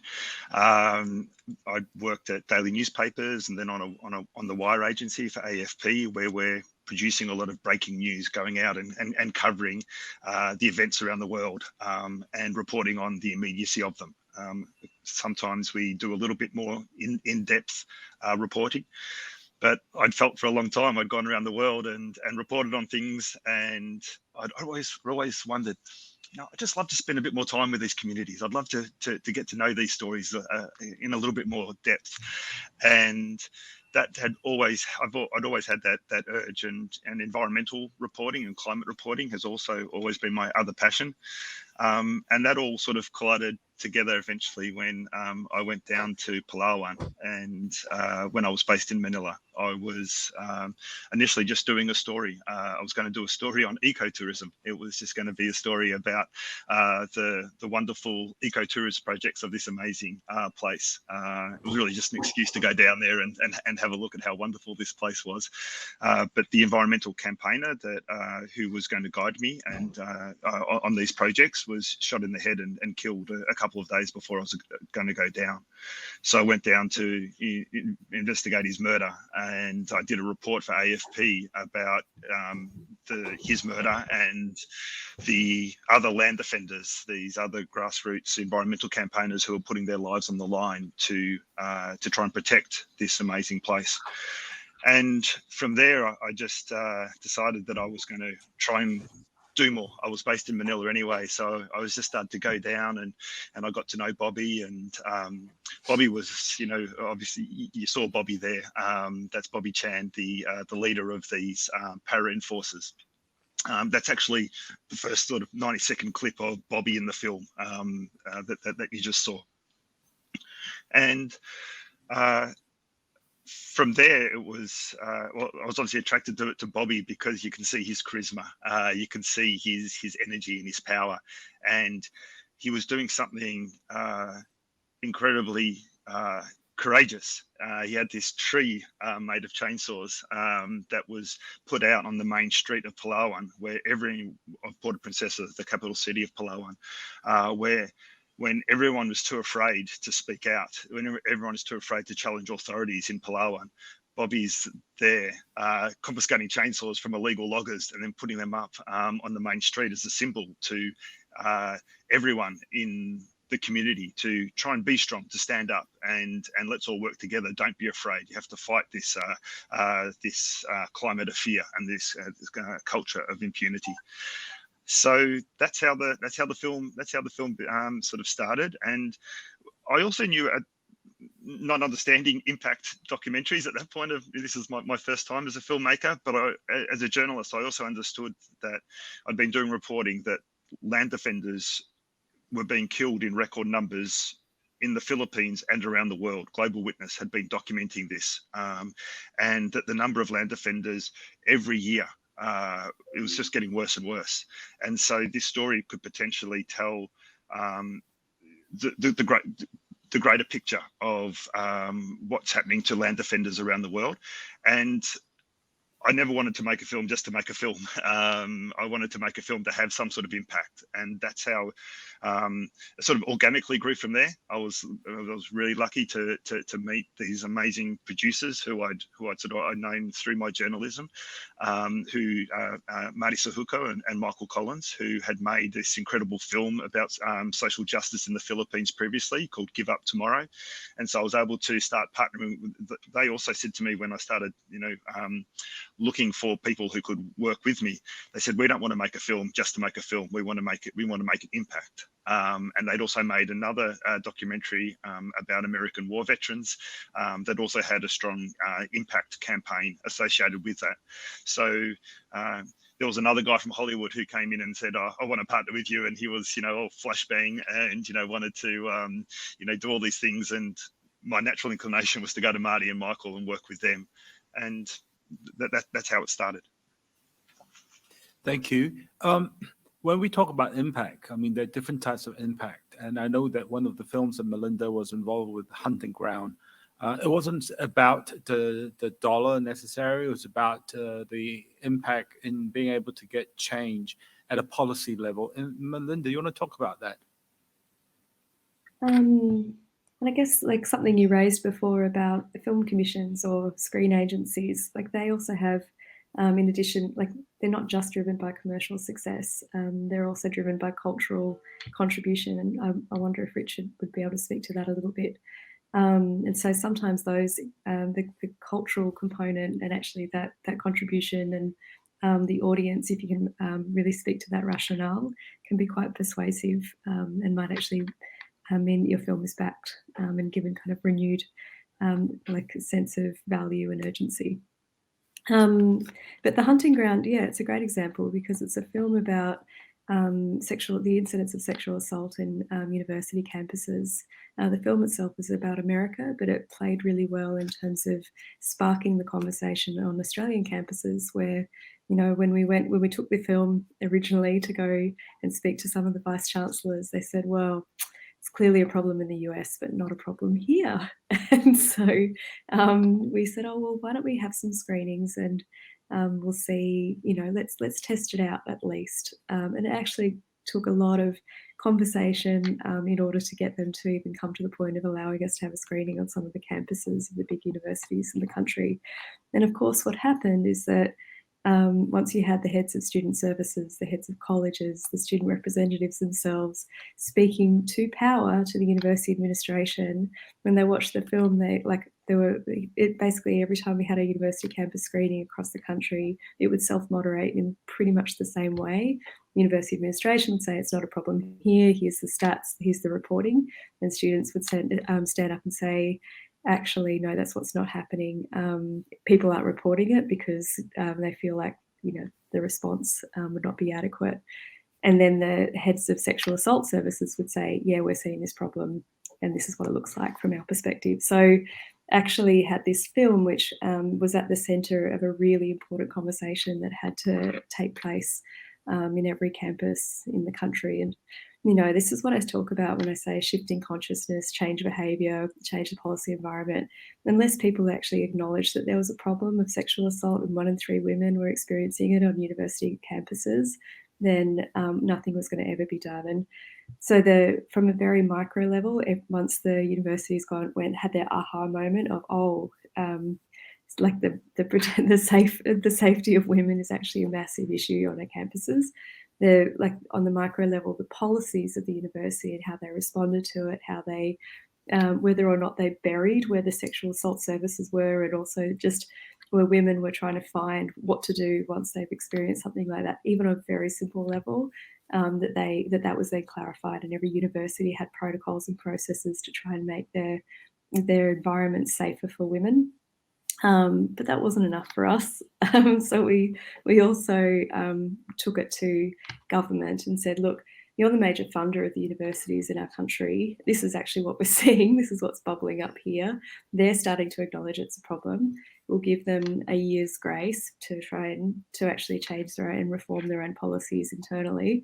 But we also, think there needs to be a bit of encouragement. So as a funder of universities, we actually had an inclusion in the Tertiary Education Quality Standards Board, which sits at Senate, basically it came through a Senate estimates process, so that they now include safety of women on campuses as one of the things that actually defines the ability to get funding from the Australian government.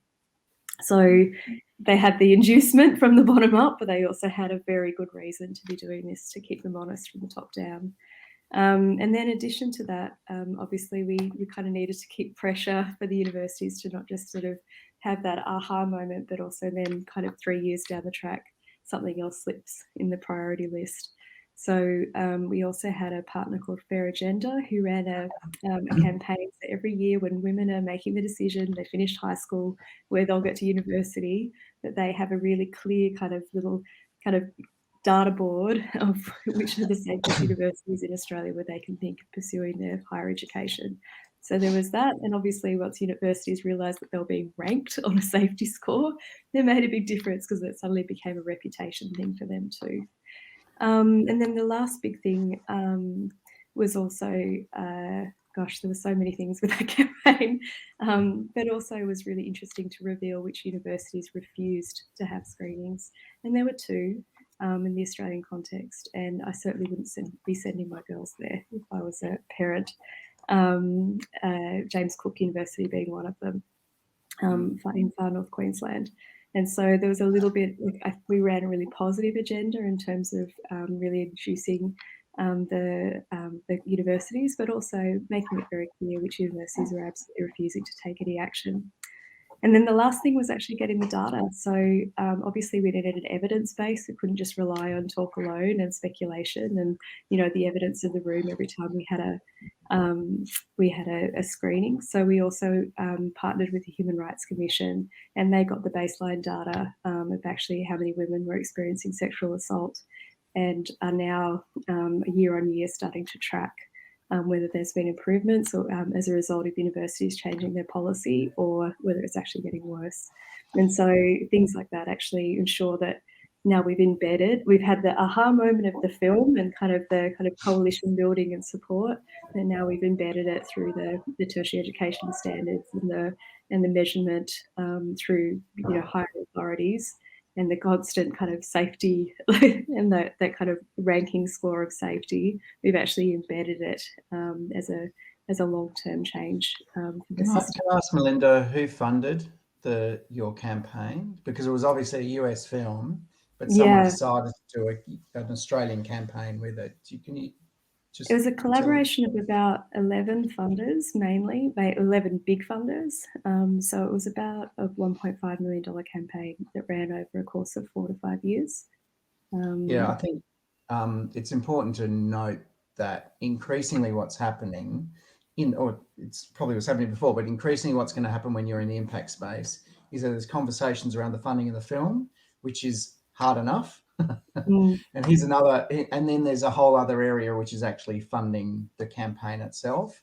And there's a whole industry around doing that. And increasingly, particularly in the US, but worldwide, there are now more and more philanthropic organizations, but also other organizations that, and it's trying to work out what that coalition looks like, but who are going to be in the space, who are literally in the impact space, who want to fund the impact bit. And obviously, Melinda, you would have seen that through Good Pitch as well.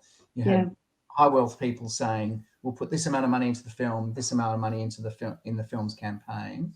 And as you build the campaign, the interesting thing from our perspective is looking at, there's all these foundations, but there might be you work with a brand or a bank or who knows who those other partners are. So it's a burgeoning space, Alex. Like it's a space where there's going to rely on more people being connected into that world to be thinking about, because none of the agencies, none of the screen agencies, I'm sure not New Zealand, I know you're already coming up, but even in Australia, they're not funding that bit. No, they're funding the kind of conventional distribution bit, possibly, maybe. And even then, only a little bit, because there's already distributors in the space, so they play with that. But that's what we were playing with Screen Australia when I was there very early, and it still feels like a little bit. But that's going to be where there's going to be people, we need to be more sophisticated, because Australia is still catching up and having people who are really tapped into that. And having just come back from the US, that's definitely the sense I get, which is that there's a whole industry of people out there in that space. Yeah, and I think, like, from a philanthropic perspective, if Good Pitch is, like, if I can just lend on that experience, as philanthropists became more and more sophisticated in their understanding of what media could do and what independent documentary especially could do, they kind of moved from only funding impact, which is a safer place for them to be to start off, and they started actually investing further and further into production. So sometimes it might have started off with impact, and then they'd give some finishing funds because the impact campaign and strategy had been so well articulated. And eventually those funders, the quantum of their investment increased substantially, but also they became more and more willing to take risk. And so they started investing in development of films in early stage production. And David Gemma is a great example of that, because he was able to development. I'm going to maybe throw a difficult question, but before that, I just wanted to say that quite often with festivals, like when we chose to program The Hunting Ground, we knew it was going to be a difficult topic to bring people into the cinema with, because when you talk about sexual abuse, people kind of have two reactions. Either I need to go there because I'm a survivor, I need to find out how to deal with it, or secondly, they're going to be saying, it's a bit of a difficult topic for me to sit through because it's uncomfortable. Because with social impact documentaries, often the subjects are going to be controversial. They are going to be things that are going to affect people's thinking. And I think filmmakers and the subjects have to be incredibly courageous to take that journey, because you're opening up yourself and your community to conversations that may not be comfortable. So I just want to, first of all, tautoko, which is in Māori, to give respect to the filmmakers and to the subjects that are part of social impact documentaries. One of the things that I was curious, now that we're talking about exactly that topic just before, when you're creating partnerships, which I think that social impact requires, you need to create creative partnerships, you need to create meaningful partnerships. We also have a portion of the world that is consumed by cancel culture, where people say, I don't agree with that organization, or I don't agree with what that particular person stands for, and actually I just want you to pull the film out of a festival. And that's a very difficult pathway that I think quite often that when you're thinking about partnerships, you also need to think about not just now, you need to think about the future. You also need to think about the conversations that you might have when people question you why you're working with that partner and not that partner, because everyone's got their favorites and everyone got their hate list. I just wanted to know if you, either three of you, would have some thoughts about this. Do you want Who me wants to jump in? You, Melinda, and I'm coming up to you. I actually, as an organisation, Doc Society has been reading a book by Adrienne Marie Brown about cancel culture, actually, and how we can create more generous spaces. There's a big thing where we've just stopped listening to each other, and I feel like some of the best documentaries I've worked on, it's actually created a space for like both sides of the argument to be heard, and for us to understand it's not just about the two poles, it's actually about all the shades of grey that sit in between. And I feel like that's a really like a gorgeous contribution that independent documentary can make, is to find, it's almost the breadcrumb trail for a conversation between two really opposing sides. And The Territory is an example of that, where, you know, like you've got both sides of, you know, the loggers and the First Nations people who are, like, you know, trying to defend their land, both in a conversation in that film. And, you know, that's much more powerful than just always only seeing it from one perspective and never considering the opposite. It's, you know, it's something I don't think the cancel culture helps us to grow, and it's certainly something we're grappling with as an organisation and trying to figure out what our pathway forward is to create those spaces for much more communication and like a generous understanding, you know.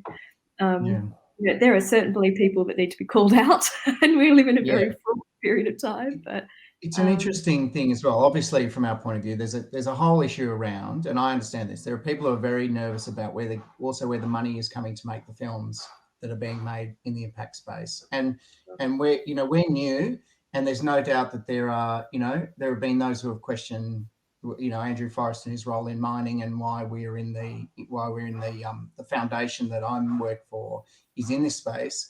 And so people have got to make their own call as to what they think about that. But also, so because we're new, and one of the reasons we're in films, actually, funnily enough, is because Minderoo has a whole series. You talked before about corporate documentaries, or whatever you want to call it. There's a whole series of communications things that Minderoo can do to get to the world. But what it recognises, to get to the broader community, it has to engage kind of with the broader cultural, essentially commercial world of making films. And so our focus has been on making clear that I'm not making films about mining. I'm not making films that we're making films that the foundation cares for, but we'll build trust. And, you know, the challenges around editorial, because you talked, Melinda, about more of these initiatives getting involved in the space of actually supporting the films. As a filmmaker, you have to be really conscious about what are the expectations of that organisation, in that are they going to have editorial say, are they not, or if there is editorial levels. We basically take a role where, for example, we're in a big film about plastic, which is sort of terrifying, and this whole question that you had before, Alex, about how do you make a film that's about a really global problem that is actually both terrifying and maybe leads to some positive thoughts as you leave the cinema, and actually ideas that it's not all terrible. Same about climate change. But on the other hand, we're involved in that film, but we're working with, you know, extremely averse filmmakers, recognizing that they have to make a film. So we kind of essentially sort of losing control in a way. We're really willing to lose control of the filmmakers telling that story. But on the other hand, we will be very clear about the science. We have a very deep team of people working in the plastic space who are going to be making sure the filmmakers aren't just making stuff up, right? But I would say that's our view on that film. But you as people as filmmakers in the room can have to think about really clearly when they're dealing with a foundation like us, or whether it's, you know, the Walton Foundation, or whether it's, you know, all these different foundations around the world. What are their expectations? Do they have views? What is their view of the world? What are they actually trying to achieve? And do your values and your ethics and align with that? And there's, you know, in the same way that we as a foundation have our own concerns about, we have rules about companies we won't deal with who can't demonstrate their clear lines on modern slavery for example, so we already have our lines. Everyone has to have their line. So I would just, again, here's my tip number 2. Be really clear when you're going into the foundations that you're talking to, and just recognize what their expectations are sort of on an editorial level. And if most of them will try and take a backward step. We're creative. We see ourselves as creative collaborators. We want to have a view, but we're not telling the filmmakers how to make their films either. I'll follow up your tip with a resource, and that's the This is how we work, Melinda. I have tips. You have the actual work behind them. So there's a website by Active Voice, and they've got a whole resource called Prenups, and it actually goes through the kind of questions that you can ask your funders or other partners, whether they be NGOs, etc., is to cultivate the conversation about expectations, and it can be really useful to work through that. Carl. So the URL for that will be organisation again? I'll pop it in the chat and then you can share it with the group. All right. Yeah. Okay, thank you. Alex, I was just going to give contribution on just the whole issue of partnerships from our personal experience. We've been talking about how to get foundations on board, and at what point in the film we've actually felt very fortunate through our process. I think because every time we've sort of gone and looked for money, it's not just been about the film, it's been about the impact. And so we've had quite a number of foundations and different groups who have come in and provided us funding for the production very early on. And they're foundations in Australia, in the United States. So Maitri Foundation, Ryan Cooper Foundation in Australia have come in and supported us on the production side of things. In America, we've had the Sundance Institute with the Condetta Fund have come in, and the Doc Society have been amazing supporters as well. And so again, I think just because our North Star, our core purpose has always been sort of, this idea about making the film for impact. We've been able to engage these individuals and foundations early on in the production. Thank you, Carl. I was just, we don't have a lot of time, but I wanted to maybe look at one of our audience members here and ask a question. And actually, I'm going to be throwing it to Summer, who is the local content head at TVNZ. I'll phrase the question. She was hoping that I wasn't looking at her, but I was looking at her. I was just interested to know from a TV broadcast platform perspective, when a filmmaker comes with a project, how often do you see a filmmaker puts out in their proposal or their pitch deck to you a discussion about impact or impact outcomes?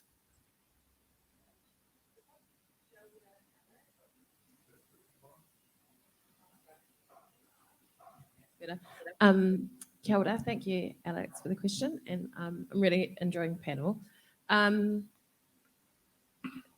I don't think we're seeing a lot of it at TVNZ at the moment. Often projects are either coming into us as a one-off documentary that is seeking our funding, or it's a feature doc, and those pathways can be quite difficult to navigate as a broadcaster because of the theatrical windows, etc.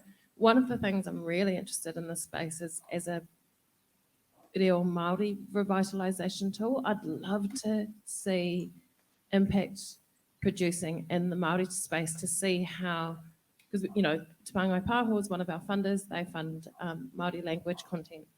I really think there is opportunity in the space to see how the content that we are putting to air and on big screen and small screen is impacting language revitalisation. I'd love to see something that came through like that. Yeah, I don't know if you want to jump in, Melinda, on that, but I mean, my sense, and certainly in Australia, there is an increasing amount. The ABC, for example, is increasingly employing impact producers for series that they're making. So, even if they're really obvious ones like the War on Waste, right? So there's a whole series of activations that have come out of that series, but they are now employing more and more in what they're calling impact producers in TV. Maybe it's slightly different, but it's the same principle. they're basically saying, how do we amplify the series, not just for the eyeballs on that day, but actually amplify the impact so that they can actually demonstrate that. So that's increasingly becoming a part. And whether it's real activations, whether it's call to actions from consumers, or whether it's actually just a series of, kind of town hall meetings about, like Melinda was talking about, with a whole series of conversations that have started out there in the community. That's increasingly becoming a place for broadcasters. The challenge, I have to say, when I'm looking at impact feature films, which is a bit different, right? So when I'm looking at people who are coming into us to talk about possible television series, one of the questions I will ask is, or one of the things I always think is, the broadcasters, very fair enough, are all very focused on their business, right? They're focused on their eyeballs, they're focused on what they want to do. So there is a challenge, for example, again, Netflix really isn't that interested in impact. Frankly, it's not. I mean, it wants to have lots of conversation, wants to have lots of people, but it's not. Whereas some of the others are more interested in that question about how they can build that impact in. So there's a bit of horses for courses, but I look at a series and try and work out when it comes out, go, what does that impact really potentially look like? And it's more challenging than when I look at a single film, for example, and I go, you could run it at the UN, or I can run it at someone could actually just take that bit of content and run it, as opposed to trying to get the UN to watch 4 parts or 6 parts or whatever it might be. So, that's just my little bit about broadcast. I think there's a massive opportunity there, and I think some of the broadcasters are already moving to the space in Australia. I'm not sure how this report card would go on that. Thanks, Richard. I've actually got a conversation with the ABC next week, so I might reach out and see how they are working in that space. TVNZ is just beginning our sustainability journey, and sustainability about not just environmental, but people and responsible broadcasting. So early days for us, but really starting to understand what we can do as a physical business, how we're recycling coffee cups, etc., versus what the impact that we can have with our reach for audiences, and making sure that we are responsible broadcasters in that sense too. Yeah. Sorry, Melinda. Did you want to say something, Melinda, to that? Oh, I think you should talk to Terry Calder if you're meeting. I know, I was going to say, Well, Terry Calder, I was going to say her name. Funnily enough, she worked for me very briefly at Screen Australia in those early and she was days. also trained by Good Pitch as an impact producer. Anyway, so she's definitely working for ABC now in that space. Yeah, it's very well regarded. Yeah. If you need the introduction, let me know and I'll set it up. That's awesome. I just wanted to, Carl, you wanted to say something? Oh, just very quickly, we're just in that space. We've screening Delicado with PBS in the United States on POV in September, and for me, the opportunity to be able to screen it out to a all American homes through PBS was huge. But when they started talking about impact, they've got their own team of impact producers, and part of their pitch to us was, we would love to do impact with you, and we're going to be having cut downs for education, for universities, community screenings, creating education toolkits, and those education toolkits, they're happy for us to actually use elsewhere outside of America. So we wanted to, actually work with them, and those education toolkits will be able to go into the Philippines, which is obviously one of our key targets. So I just want to show how PBS are doing that, and we're really excited. PBS really leads it in the States, and the challenge is how far their reach goes. That's just the other challenge. It's not watched by all the people you want to change their minds, but they have amazing resources. The other thing I was going to say, you were talking about North Stars before, and here's my tip number 3 again. When you're building an impact campaign, you have to be really super clear as much as you can, especially if you can do this before the film's made, but even when the film's made, trying to work out who do you want to change, what do you want to change.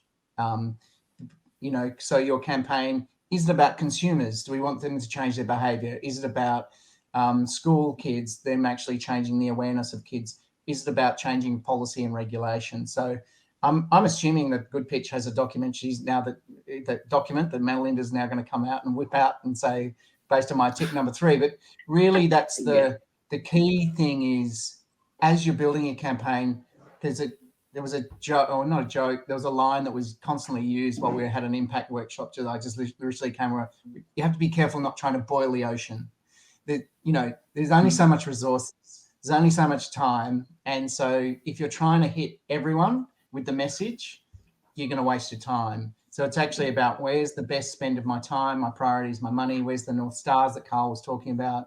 And if it actually is regulation and policy, that might mean a very different thing to who you're trying to convince and how you're trying to convince them, as opposed to if you're trying to change the ways that you're going to get consumers in their day-to-day life to actually manage their waste or do other things. So over to you, Melinda, to show us the document that matches exactly what you just said. Well, who would know? I've got one for you I prepared earlier. So Doc Society created, in collaboration with impact producers around the world, the Impact Field Guide, and it's been downloaded about over 100,000 times in 200 countries and territories around the world. And it's got a really there's stuff you can totally nerd out on if you want to get right into it, but there's also just some really simple step-by-step guides of how to work through some of those early questions around your impact campaign. And I totally agree with you, Richard, in terms of just knowing who it is that you're speaking to and what you want them to do with the film can actually be quite freeing, because you don't have to make a film for everyone. Your film can be the contribution to the conversation about that thing. It doesn't have to be the silver bullet. It might just be really powerful for a particular ambition or aim with a particular audience in mind. That doesn't mean it won't speak to other audiences, but I feel if you have that laser focus and vision, it will actually really help you with your storytelling as well, because it means you're not trying to kind of make a story for everyone. You are really sharply in mind about who you're talking to on the other side of your screen.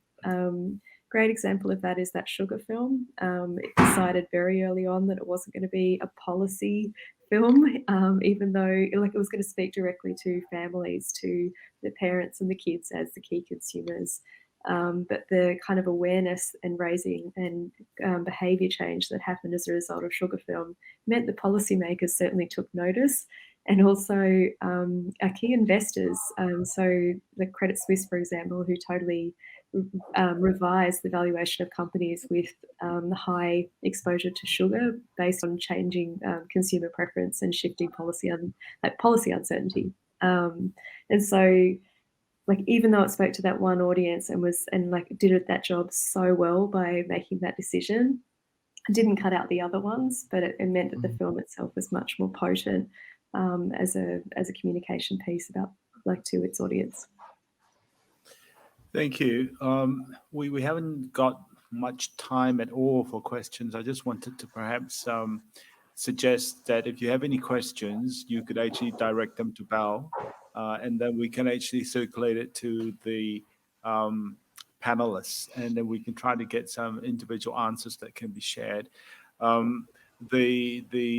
think that Melinda's and Richard's point about knowing your audience is really important. Allows you to also measure your metrics. Your measurements are going to be so much more accurate rather than trying to send it out to the whole world, and then it's so much harder to be able to figure out what those outcomes are. I wanted to also make mention that we've got 3 filmmakers in the audience today that have got films in the festival, and they are all films that I believe have got social impact.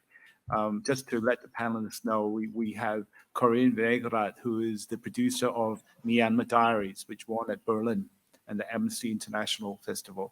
We have Fazila, who is the director of And Still I Sing, which was just recently at Sydney Film Festival, so you would have heard about it as well. And then we also have a brilliant film in New Zealand called Fetu Marama, which is going to be playing on our very special day here, which is the first time we're going to be celebrating a public holiday for Matariki. And Matariki is the Māori New Year. So is the camera just able to kind of show people so the panelists know who they are? Just kind of start with Corrine, Fazila, right? And dude, introduce yourself, because it's so important that you give an introduction to who you are.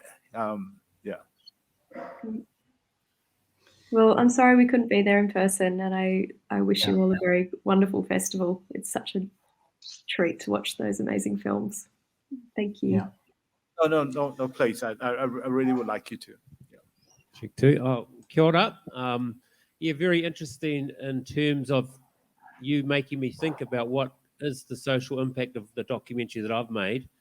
And I think it is about the revitalisation and the sharing of knowledge and making Aotearoa more aware of the value of the past that is here and is part of this land.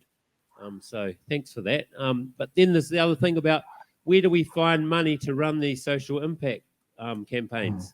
There's nothing really in New Zealand where we can go to think, okay, obviously I think my documentary would have quite an interesting and a long road in the history curriculum in New Zealand education. But, we have to actually then go to the Ministry of Education on our own to try and, get funding to create that sort of educational resource. So yeah, there's a lot of questions that we need to answer for ourselves here in New Zealand. And that's the wonderful Toby Mills.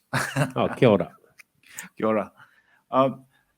Guys, thank you so much for joining us. There's still a lot of questions. I think we could probably do a whole week, a whole month of impact training, impact discussion about how impact can be achieved.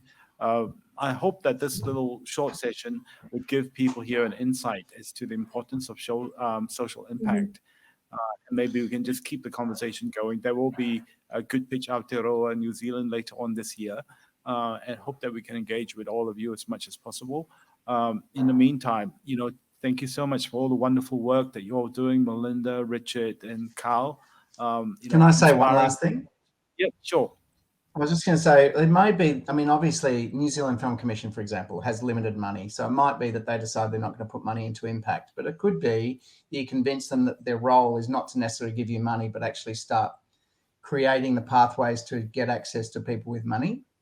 Because that's one role they could play where they don't actually have to put lots of funding up, for example, where you actually say, well, because the challenge is, how do you find these people who may well be very interested in this space, who just haven't actually had access to it? I don't know. I'm just trying to think of ways that you might be able to convince the New Zealand Film Commission rather than putting up hundreds and hundreds. Because some of the, like Melinda said, some of these impact campaigns can be millions of dollars, right? So that's not small change in anyone's business. But it might be that they can find the pathways. They may be better placed than individual filmmakers finding those pathways. And that's what, obviously Good Pitch in the year is great, but it might be them actually helping to do that on behalf of government. Maybe a way forward. I don't know. Actually, I can add to that in relation to the Good Pitch, especially when, because I remember filmmakers were saying at the very beginning when we had Good Pitch, there is no market here, there are no funders of film here, and they were right, like it needed to be cultivated. And there was a lot of hustle in order to cultivate that field of people who felt to build their comfort around not only funding advocacy, but like not only funding film, but also funding advocacy. And so that conversation has changed over time. But people felt really comfortable when they knew Screen Australia was involved. So the New Zealand Film Commission could take that role as almost their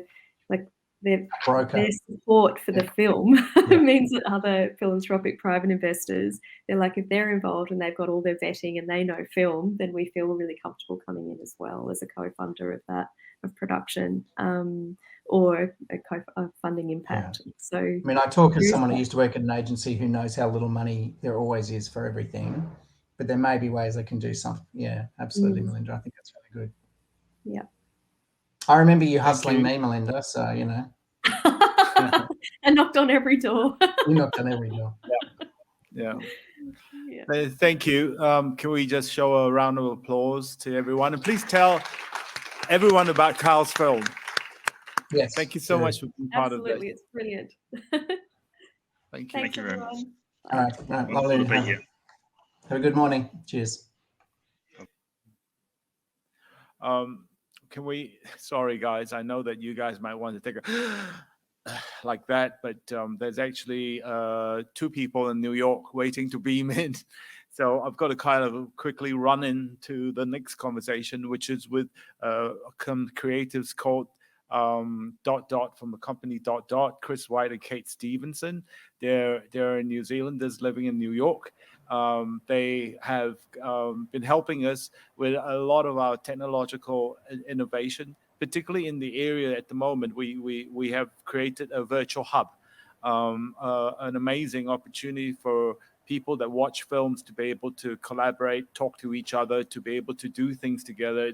It's awesome. It's our little piece of the metaverse through the devices and the ingenuity of DOTDOT. So we're very proud of it and know that these guys are going to go huge places. So coming in from New York, I'll introduce Kate Stevenson and Chris White, who are the founders of DOTDOT. Cool. Hi, everyone. Thank you, Alex. So, Kate, I think that you have a keynote that you are going to be running. So maybe I'll just leave it in your hands and I'll just let you run the conversation.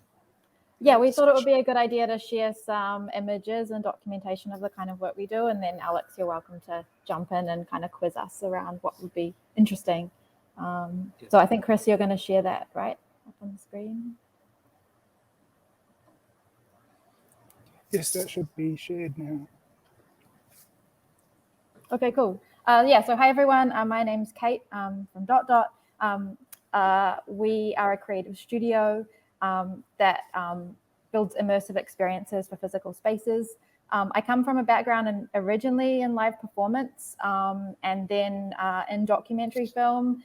So spent a number of years in New Zealand working in feature films as a researcher and archive producer. I think there's probably people in this room that I would count as inspirations and mentors for our work. And we really kind of came to interactive and immersive through the lens of like storytelling and what it means to have embodied stories and to give users and audience members agencies in these story worlds. Yeah, thanks everybody for your time. Please feel free to stand up and shake your arms about and stretch if you have been sitting down for quite some time. This is a little bit left field compared to some of the other speakers, so bear with us and we'll try and tie together the threads. I also started in film and television in New Zealand, originally as a feature film production manager and then advertising and music video director. Met Kate in film and television, and then we both started working together in the games industry. And in 2014, decided to start the studio together, specifically looking at taking game technologies and implementing them in physical spaces for things that aren't typically considered games. So we didn't really know back then what that meant, but it turned out about 30% of our work is in museums and galleries, so that's often educational or art installations, and then client work, which is frequently a technology company that has a new gadget that they want to sell and they need some attractive content to be able to showcase what it's capable of, or a brand with a product launch that they want to sizzle and they want to be a bit tech forward on that. So this is a good example of our work. It's a project called The Climate Converter. It's inside Te Papa and their Te Tau Nature exhibition. And it's an immersive space talking about climate change in New Zealand and the things that we can do both as a society and as individuals to kind of move the needle on those effects. So the way it works is that all the surfaces are responsive, the floor, the walls, they respond to the visitor's movement. Interacting with this plinth here is creating an individual pledge, which folds up into an origami bird and then flies into the tree of the wider projection. So you have this kind of sense of all the pledges of the visitors that have come through flying around. Interacting with the walls changes things about the environment.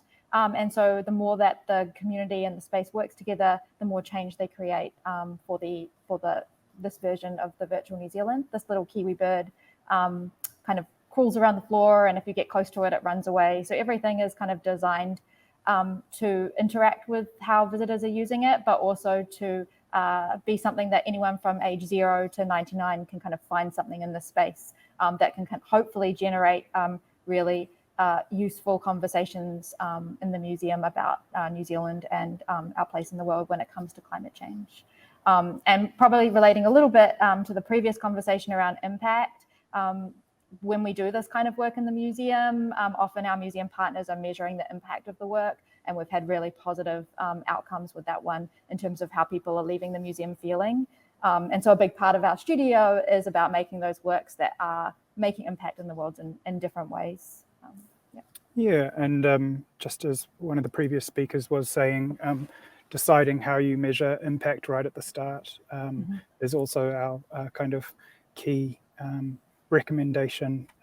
For Te Papa, they measured how many people were willing to take a change, make a change in their own behaviour for the benefit of the environment, and they found in their testing 16% of their visitors said they were going to change their behaviour. So in our own brand of storytelling, that climate converter used I think eight or nine screens and a game engine to render all of the graphics, to tell a story and enable people to participate in that story. We don't really think about the medium so much, but usually start with the story and try and work out the best way to tell that story. This one, Pilgrim, that played at IDFA is a good example of interactive storytelling that with no screen at all.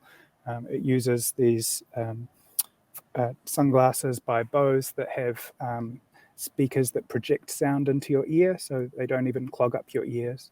And the benefit of that is that you can hear the world around you just as well as you can hear what the speakers are playing. The content itself was made in collaboration with a BBC journalist, Lauren Hutchinson, and it's about a pilgrimage in the Camino de Santiago, one that lasts several weeks. People often take it when they've had a really dramatic event happen in their life, a death, a divorce, and they just want to take time out to process. And Lauren recorded a lot of stories with these people as they were taking their pilgrimage. And we structured the experience for visitors to IDFA to play back over 3 acts, depending on how the visitor is moving through the space, which for IDFA is the streets of Amsterdam. So when they're walking, a pilgrim would walk up beside them and start telling you their story. If they stop walking, the pilgrim continues walking, and the next story comes along. And if you want to listen to that story, you start walking with that one. And then over the course of the trail, the stories change from being about the physical experience of the pilgrimage to the mental, what they're processing, and then in the 3rd act, the spiritual, which for some was catharsis. So that's an interesting example of using game engines in a way that isn't necessarily putting a screen between you and the content. This project here is an augmented reality experience for the Kiri and Lou series. So some of you may know that series. And it lets kids plant a forest in their house, in their bedroom, outside, and then play hide and seek with the characters within that forest.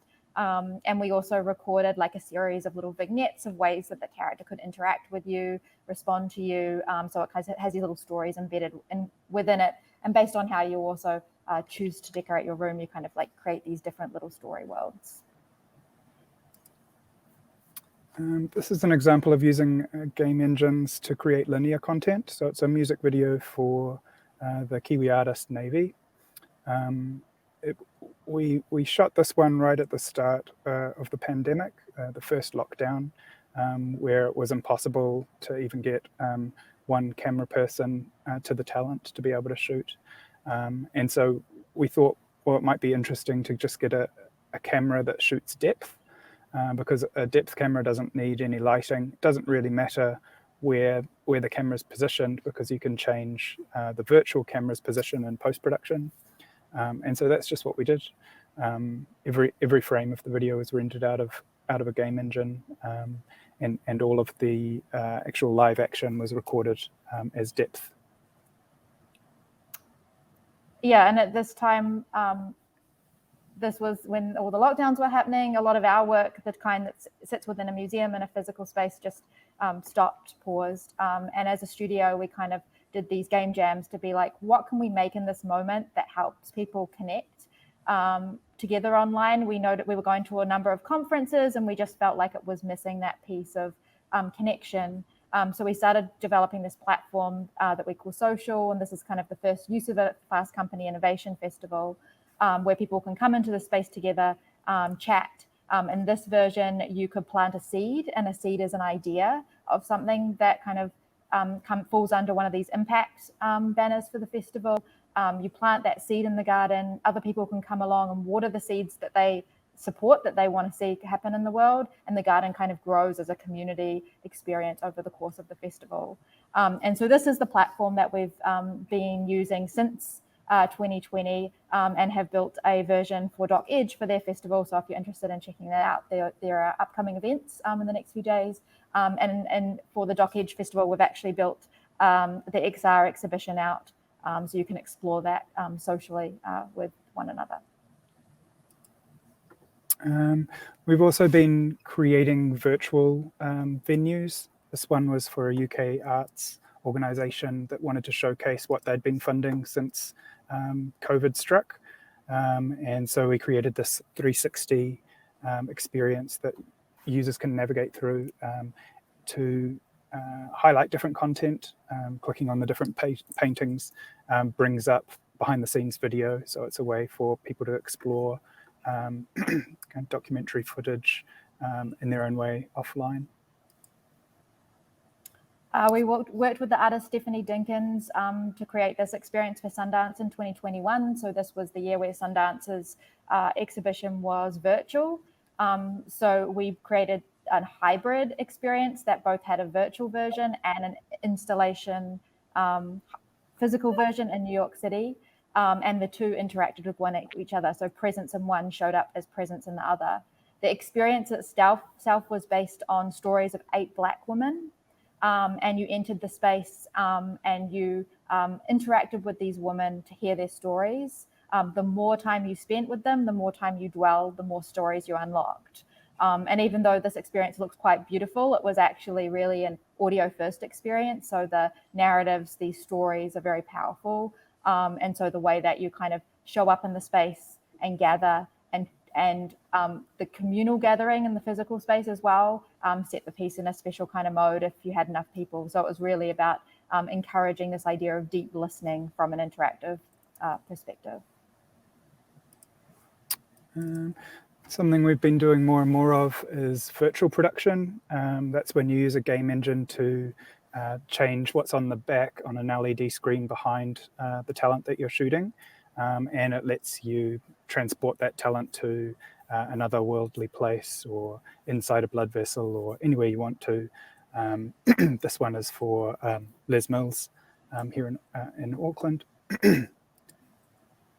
But one of our favorite use cases of that kind of XR stage was the Weather Channel, when they visualized what would happen under different kind of weather patterns and conditions. And I think for documentary storytelling, there are times when you're trying to show very complex things, and it could be a really interesting device for that kind of work. This project here was for Kapiti Council. They are redesigning Park Avenue in Waikonai for bikes. And so this experience was really to help the community understand what it would be like to ride a bike on Park Ave, because not everyone does, and then understand why, kind of give their feedback, give their ideas to the council about what that would be like. And so the way the experience works is you start on a tablet. You can design a street by putting in a bikeway, putting in a horse lane, removing trees, so you can kind of decide what that street should look like. And then you can send that to a virtual reality headset that we have hooked up to an actual bike. And the bike is, when you pedal the bike, you're pedaling it in VR. So you are able to control the experience through your movement on the stationary bike. Yeah. So virtual reality has been kind of a focus of ours since we did begin the studio. So we're going to drill down into a few different case studies using that technology. One of our earlier ones was this one called Sound Lab, which was for a music-focused gallery. They didn't have the resources to have a docent standing with the installation, so we built it so that it hangs down from a tool balancer. And the experience is you walk underneath this custom headset and pull it over your head. The headset has a hand tracking camera in the mouth, and so you can immediately see your hands. And the installation was all about how you would perform with music, with sound, if sound was visible like a 3D object. We're also very interested in using everyday objects as controllers for experiences. This is one that we did for the Australian soda brand Hopped. Where drinking the actual drink changes the environment and the sound that you're in. Encouraging people to take another sip and then see the flavors come to life. And as Chris mentioned, kind of this virtual reality has been a big driver of what we do as a studio. When we first founded the studio, we had got the first Oculus DK1, and we were really interested in kind of focusing our internal R&D in the space. We kind of believe that virtual reality is best when it's room scale, mapped to the physical environment, when you can walk around, you can touch things. That's really, truly immersive virtual reality. So we started off doing research inside Te Papa into kind of building these fully immersive spaces for a kind of storytelling within a museum context, and obviously often documentary storytelling. And following on from that work, we kind of recognized that the scale of what we were trying to do, kind of innovation-wise, technically-wise, we needed to kind of be in a place where that was easier to happen. We'd seen a lot of really interesting things happening coming out of New York City, and specifically out of a community called New Inc., which is based inside the New Museum. It's their arts and cultural tech incubator. And we kind of made a bit of a punt back in 2017 to say, hey, I think there's a community there that's doing very interesting things. We're working in a similar space. We were feeling quite isolated in New Zealand, and we felt like coming to a bigger place might kind of help that work grow further, find more collaborators, find more ways to exhibit and distribute this kind of work. And so we came over to New York City then to kind of take part in that cultural incubator. We were really part of their museum track, museum research program, and continue to do this kind of work kind of over here in this context. Yeah, more recently, we've become designers in residence at New York Hall of Science, where we're looking at how to communicate ideas around sea level resilience for cities. The idea that there's also personal behaviors, but also citywide actions that can be taken to reduce the harmful effects of sea level rise.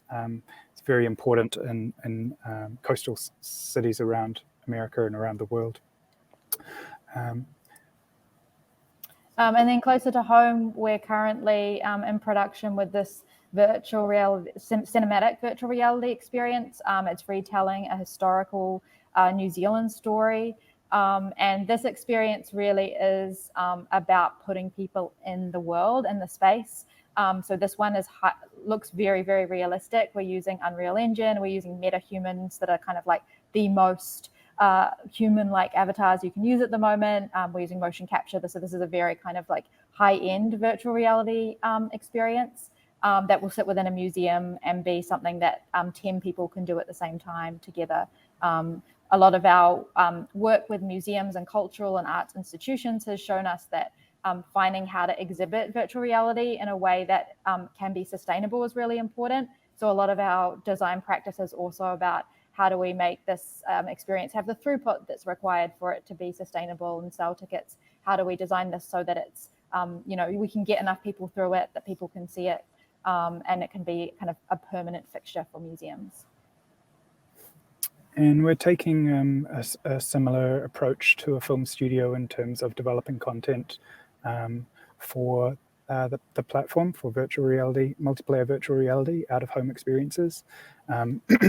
And a lot of those do involve telling of historic stories, including one, Worst Journey, where we had some assistance from New Zealand Film Commission, and we continue to develop the story of Scott's untimely end, his last attempt to get to the South Pole.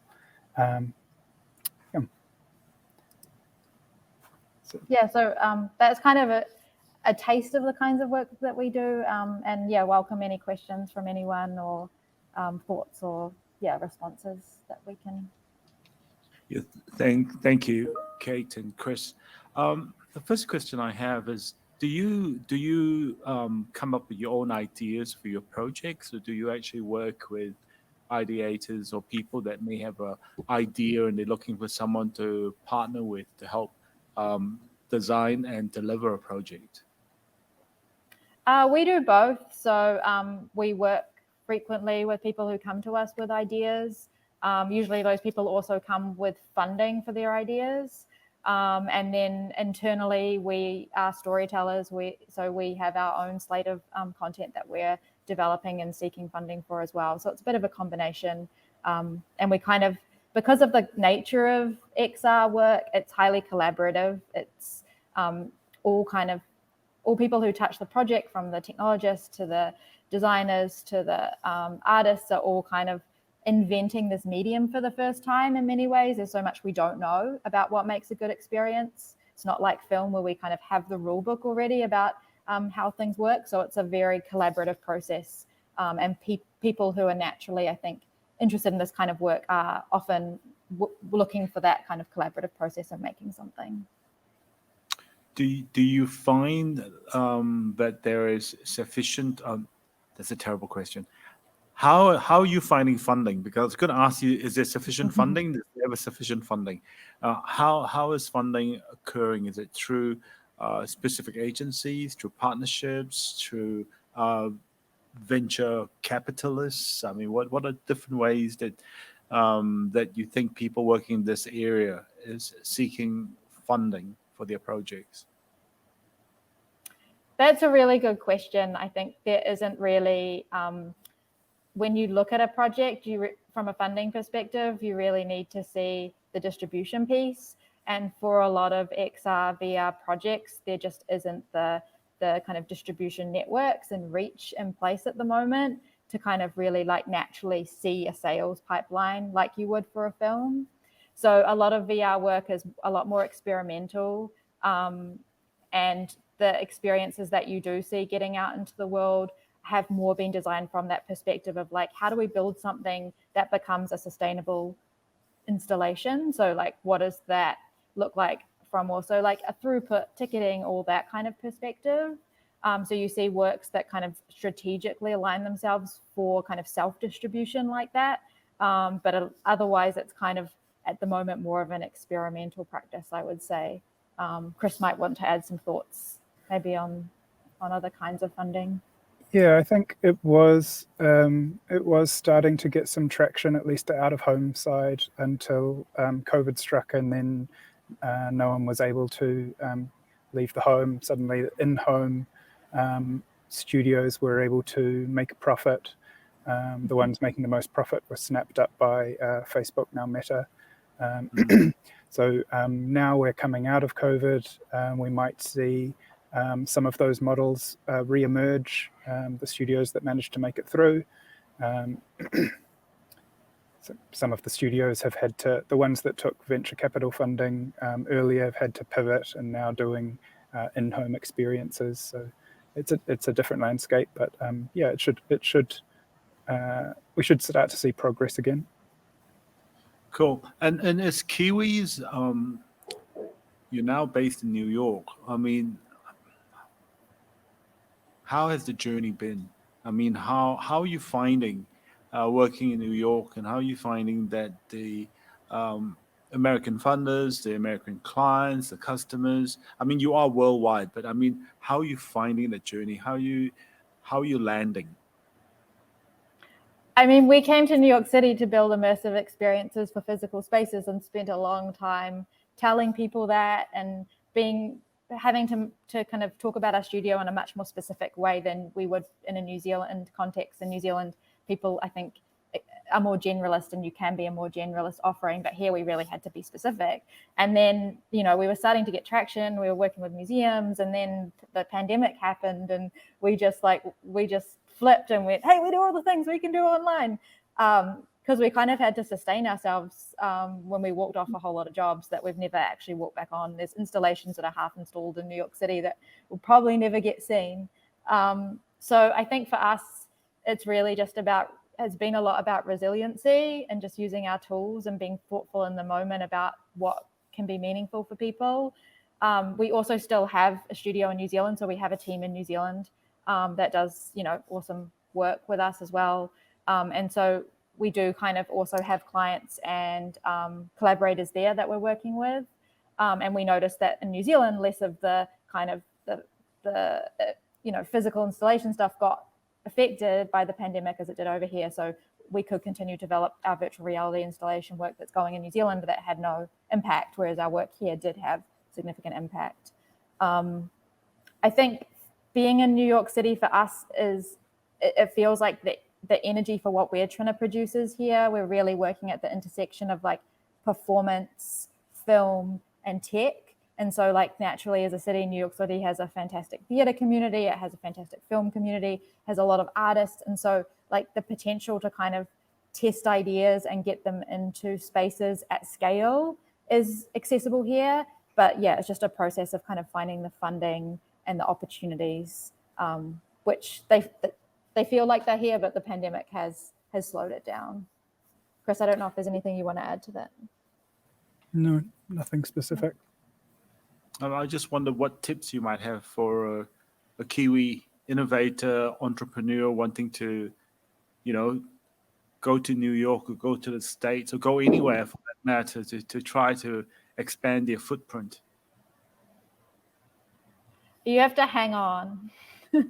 I think, I don't know, we've been in a couple of cities also with San Francisco with our gaming company, but we got the sense that people have to see that you're going to stick around, you're not just here to see if you can do it and leave. That I think there's a lot of that happens. So it took, we really had to prove, I think, to a lot of people that we were talking to that we were serious about what we were doing and we were going to stick it out. And I think we noticed after a couple of years that people come back to us and oh, you're still here. What are you doing now? Okay, we can work together. So we did really have to kind of prove ourselves in the space. And, that's kind of that's what you come to, I guess, the hustle. If you like the hustle, then it's a good place to be. But it's relentless. 2 years. It took you 2 years to kind of get to that stage. That's awesome. I don't know if anyone has any questions, but I do just want to say that, I totally respect what you've done because I know, you guys from way back when you were film students learning documentary, learning filmmaking, and I've seen the journey you've taken. It's very inspiring, and it's a story that a lot of young, and not just young, just practitioners wanting to tell and work on a global stage. There's a lot to be learned, and I'm hoping that somewhere along the line in the conversations that might occur when people watch this, because we're going to make this obviously available to a lot of other people that are watching online, that people might have questions and they might actually be requiring some advice that you might be able to say, 2 years. Count your days. It's 2 years. At the end of the 2 years, it's all going to start happening. No, I'm sure it's not like that. But it's all about, as you say, stickability, accountability, and actually building friendships and relationships. So that's really important. But unless anyone has any questions, I just wanted to thank you for everything that you've done for DocEdge, because you guys have been really extraordinary in terms of the work that you've provided us in getting us to test our virtual hub and cinema. You guys are awesome. And I think that there'll be just some really amazing things out there in the future that we will continue to want to work with you on. Thank you very much. And it's a pleasure to work with you, and we'd love to be there with you. So. Well, you'll have to come back to New Zealand. That's in the future, I'm sure. So once again, thank you so much. And we're just going to take a break now with the rest of the people here so that they can all have a lunch break before we go to the next session. But, really welcome the fact that you've come all the way from overseas to the virtual forum to talk to us today. Thank you.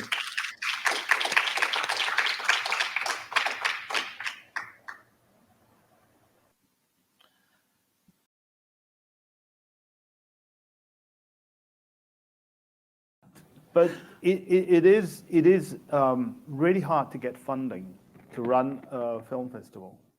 Unless you're an organization like, and even IDFA has its problems, with IDFA or hot dogs, you need to have a city or a country that's truly behind you, and a city will put in 80%, 90% of your budget to be able to make it work.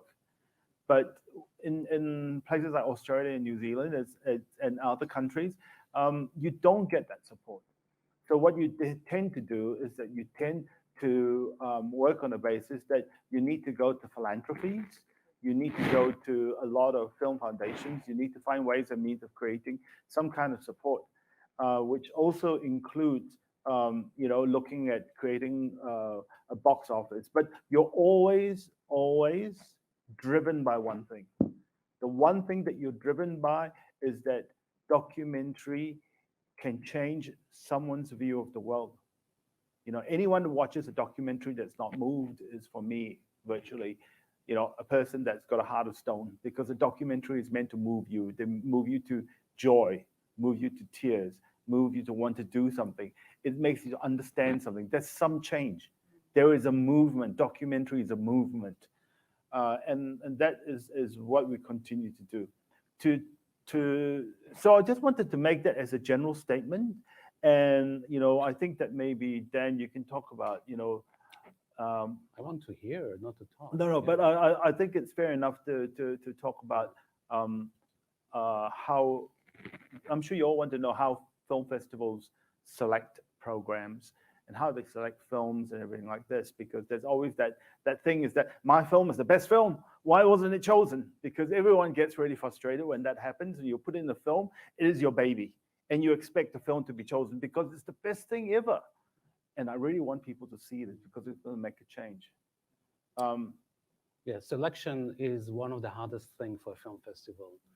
Absolutely, for any festival, because as you all know, there are hundreds and thousands of films that we have to go through and make a decision on what goes in and what's not. And just because you're not selected for a festival, please, my first advice is don't take it personally. It can be so many different reasons. And sometimes we're being asked for feedback, and not always we can give that feedback to, because we have so many submissions.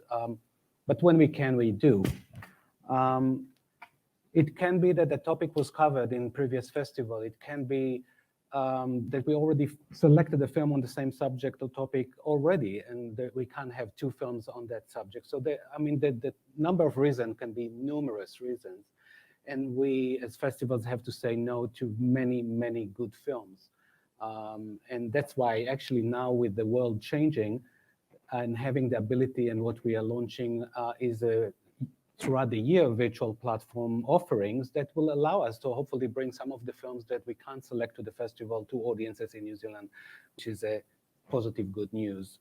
But at the end of the day, the selection, much like any other festival, is based on creating a program that is diverse, that will appeal to wider audiences, and create that kind of impact that Alex was talking about. If you look at the program of DocEdge, and we divided the sections on purpose in order to make it for audiences, to make it easier for them to find what they're looking for. Everyone is looking for something else. And the hardest questions for us after the festival is out is, which is your favorite film? What do you recommend? Those are the questions that, again, are for us are harder to answer, because what I find appealing and passionate, I'm passionate about in this program may not be for Alex or for you.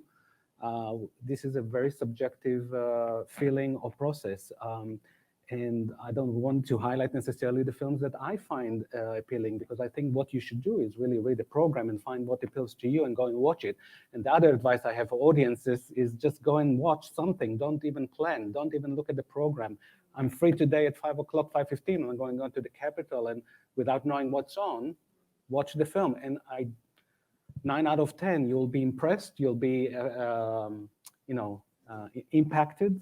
And you will never regret it, because I think the chance of you finding something that is boring or unappealing is very slim.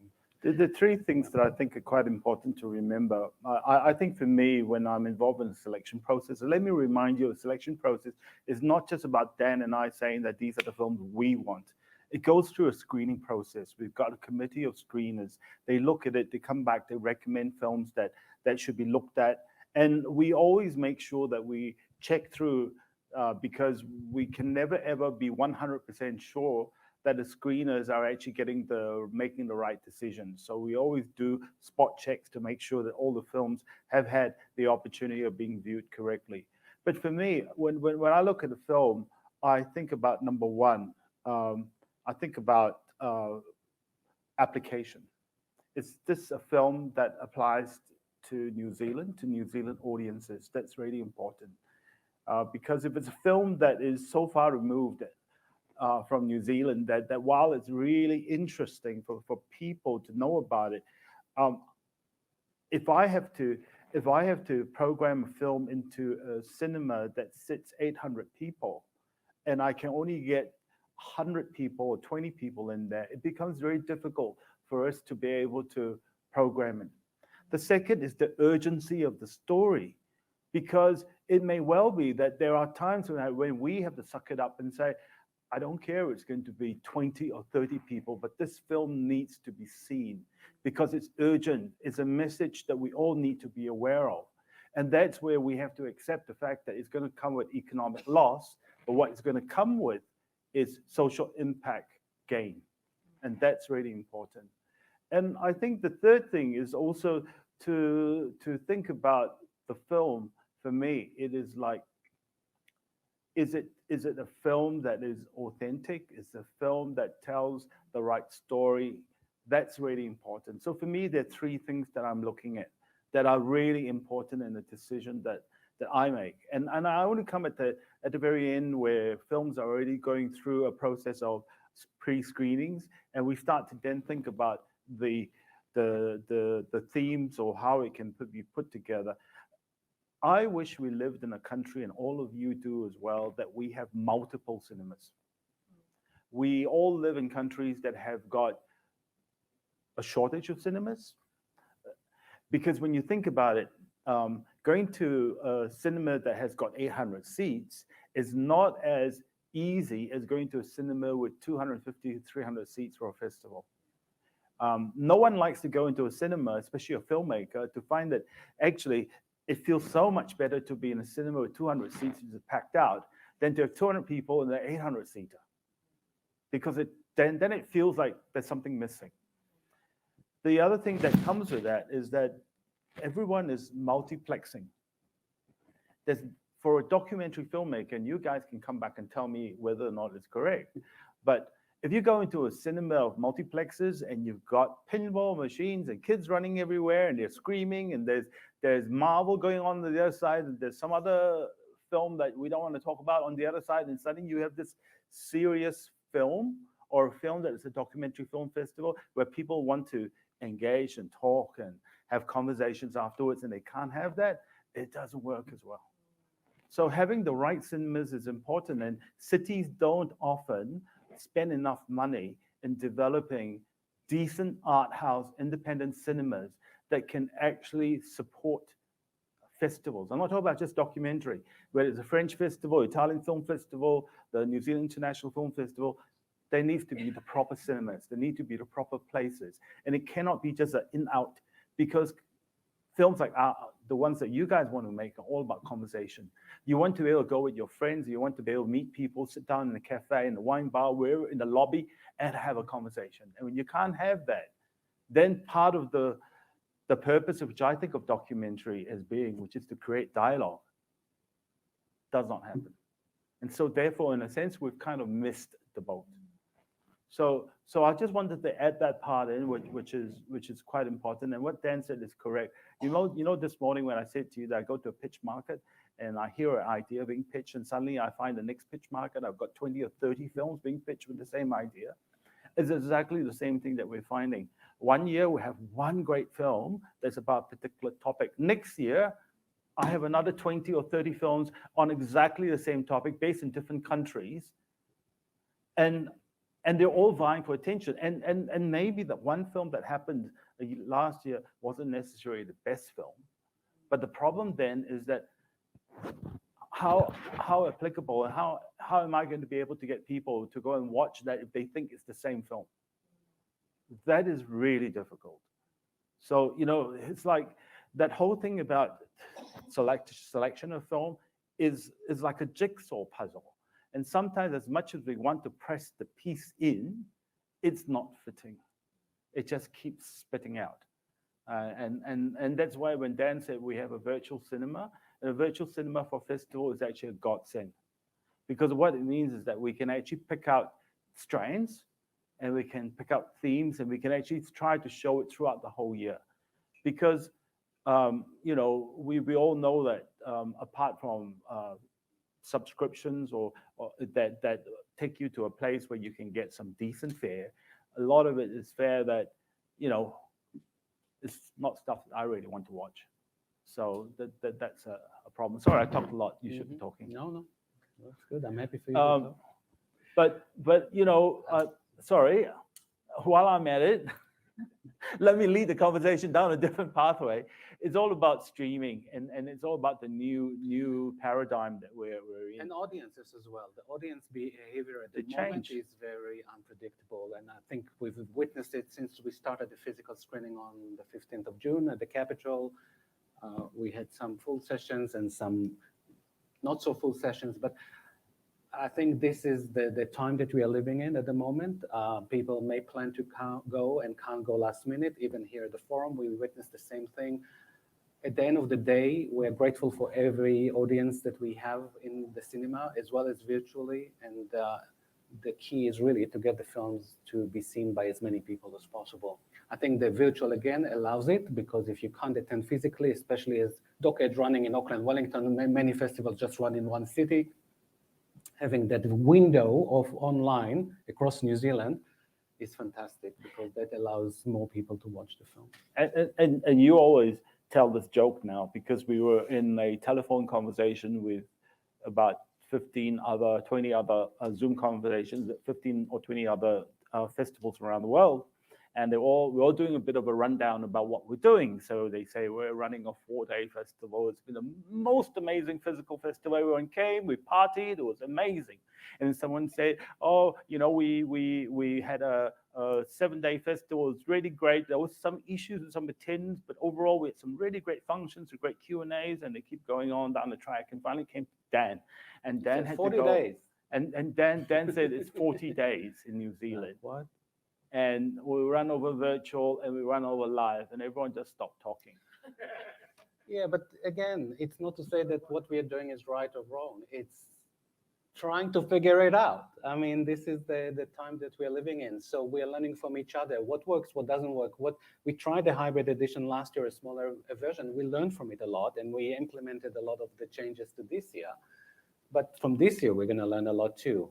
We're also using new venues, which we haven't used before this year. We're using multi-venues rather than one venue. So the changes that we are going through as a festival, other festivals are experiencing too, and we're learning from each other. And I suppose as filmmakers, it's good to know. It's good to know that obviously you are trying to make the best film you can under very hard conditions, and the challenge is how to get those films seen at this time. For someone that wants to get a film in a festival, I do say there are just some things that I would like to suggest.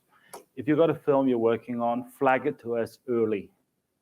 because rather than leave it right to the very end, if we're aware of your film and you want to have conversations about where the film's going, what Ed is looking at, how suitable it is, the more we get into a conversation with you, the more we're aware that it's in the horizon, rather than to be surprised because, you know, you're not doing it, but the other 99 out of 100 people are doing it. So, you know, we just need to be kept aware as much as possible. Any questions with the V? Yeah. We need the mic. Here we go. It's coming.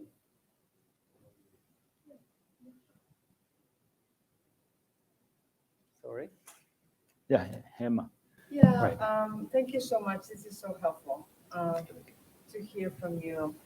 I remember many years ago with Ellas El Matador in 2009, we premiered at the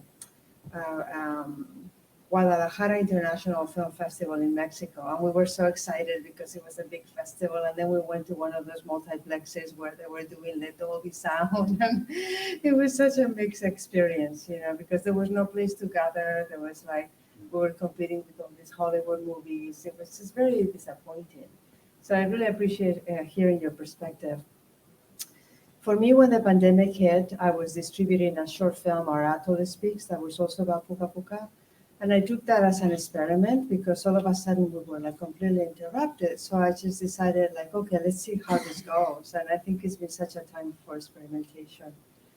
And I think the beauty of that was that with the virtual cinema is that we are able to reach out to a lot of more people that may not have the means to come, you know, to travel. For me as a filmmaker, like, especially with that short film, if you have a short film, like it's very difficult to get money to travel. I mean, you spend, when you go to festivals, you are spending money most of the time. It's not, it's very rare that you would make sales. That's just been my experience. So I think I need to be very strategic about where I come, and you guys have been very generous, but other festivals, you know, depending on what kind of film you have, you are just spending a lot of money. So I think at a practical level, for me, the virtual cinema is like adding something. But also, I would like to know, but also it was really wonderful with the island in me to be in the capital. It's such a lovely place to gather, and it felt like the real experience of being with people.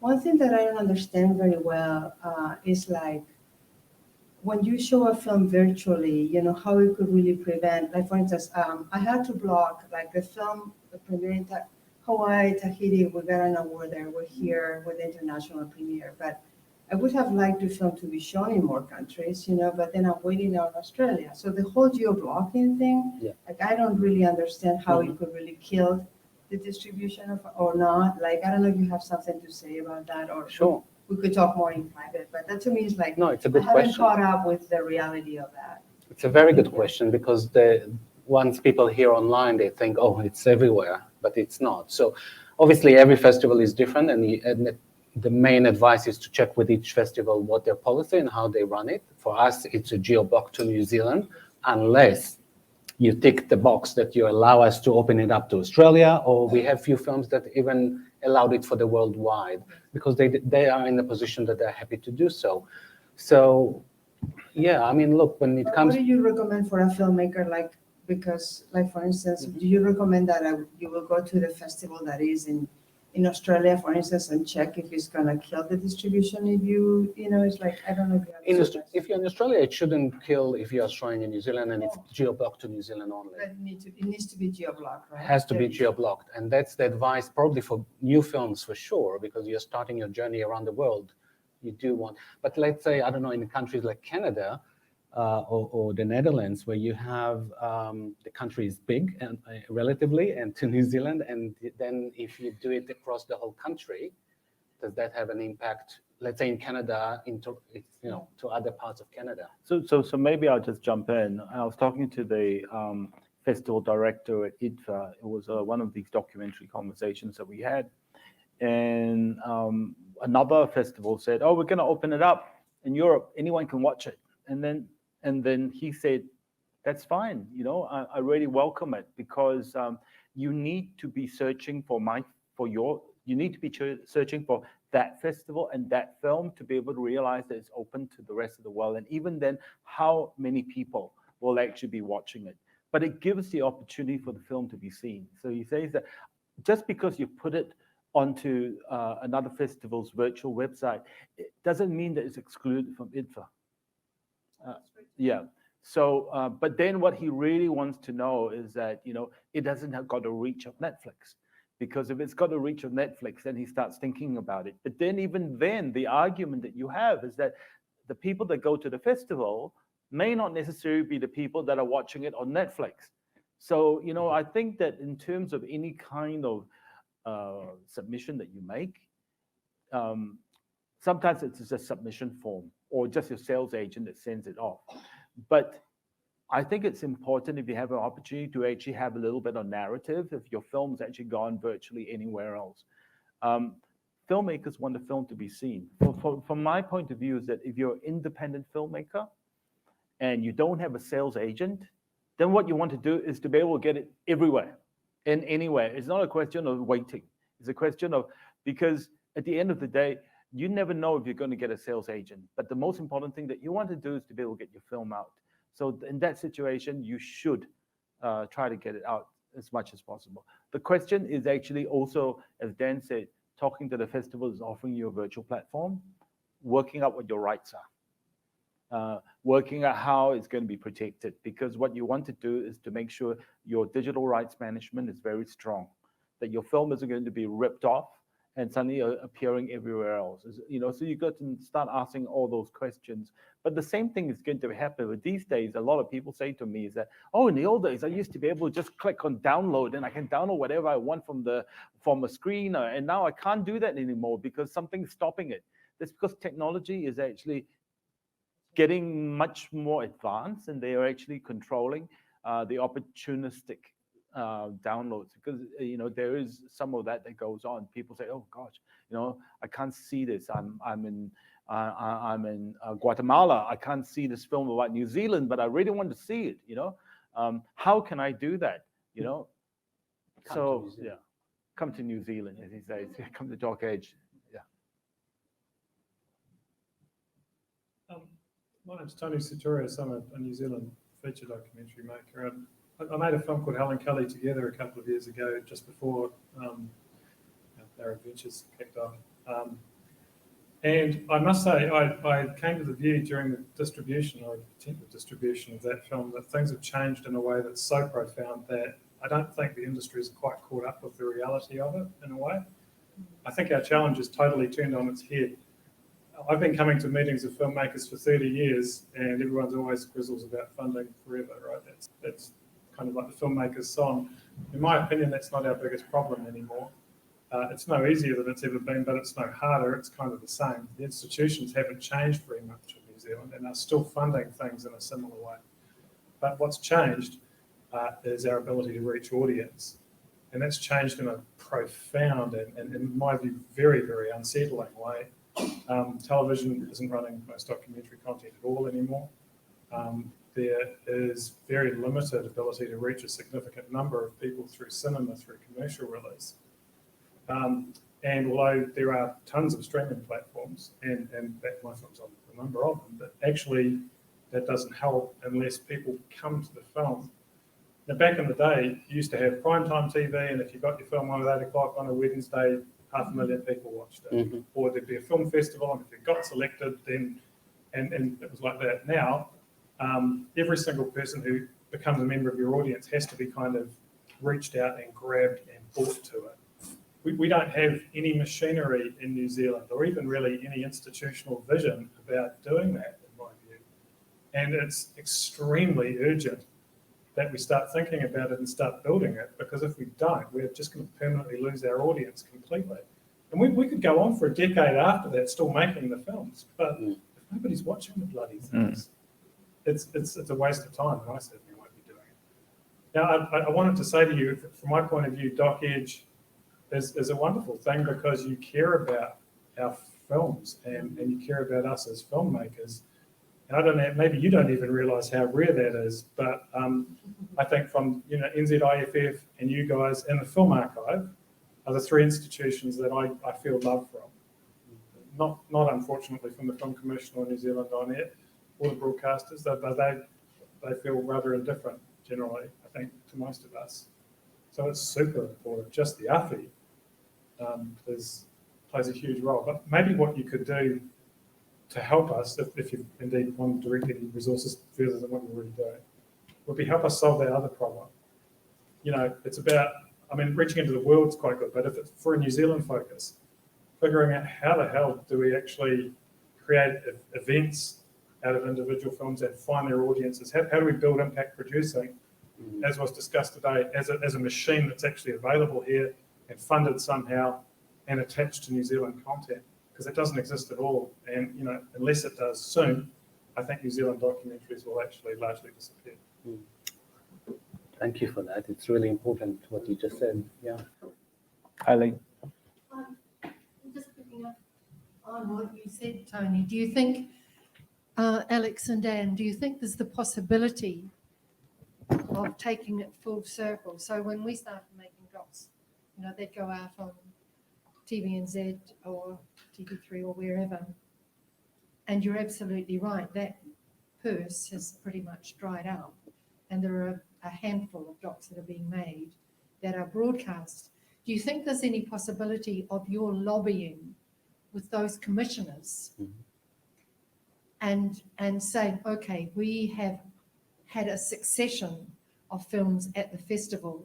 These particular films have been loved by audiences and well attended. How about broadcasting them?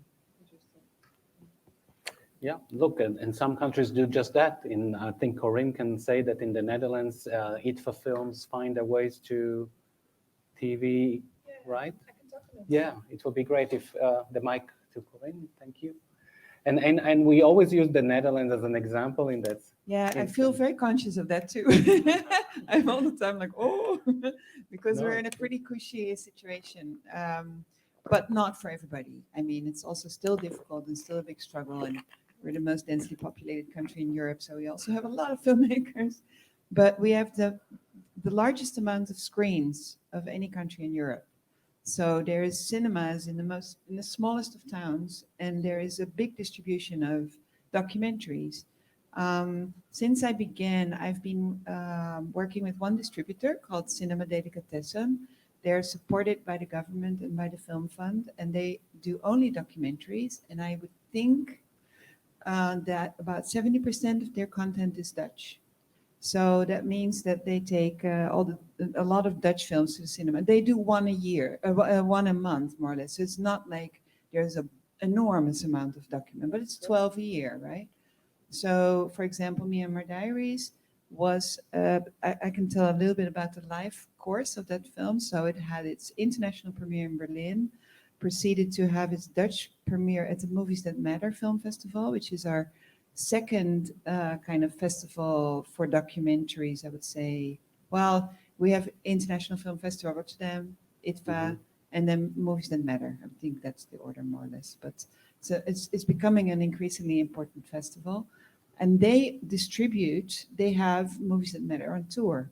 So what happens is the film had its Dutch premiere there. It had 3 screenings. Fortunately, it won the big award at the festival there. So then it becomes an important film in the Netherlands. Then it proceeds to go on tour. So they do a tour of cinemas throughout the country. And then the distributor is part of that package. So what happens is when you get your funding from the Film Fund, they want to see a count of how many people go see your film in the festival. So you can add that all up. So you can add up the screenings at the festival, then the Movies That Matter on tour. Then the distributor took over, and it premiered at 20 cinemas in the Netherlands. Now, it's not the easiest film in the world. It's certainly not a film you go to for a nice evening out. And we certainly didn't, we don't reach the numbers at all yet since COVID of people going to the cinema. I think a lot of the people who used to go to the art house cinemas for Cinema Delicatessen didn't return yet. So that's a struggle that everybody's facing. But we were in the cinema for, I think, 4 weeks. pretty decent. I mean, it was decreasing per week, of course, the amount, but that's an indication of how state-funded and initiatives, but also ran by a lot of people with a big heart for cinema, obviously. A lot of people engaged there. Yeah, I think it's a really good example.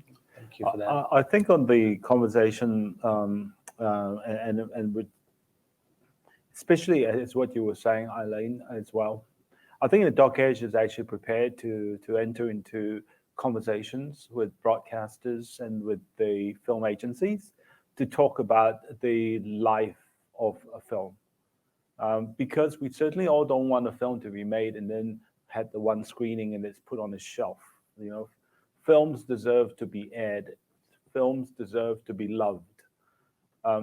I think one of the things that we crucially need to deal with, and this is from a point of view of this whole issue of premiere status, because broadcasters and festivals sometimes have a slightly fraught relationship, because in this country, broadcasters want to have the premiere status. They want to have the film. So if you made a film for a broadcaster, they will insist on the film happening at a particular time. They don't think about the opportunity that there might be if they work with a festival to actually develop the profile of the film.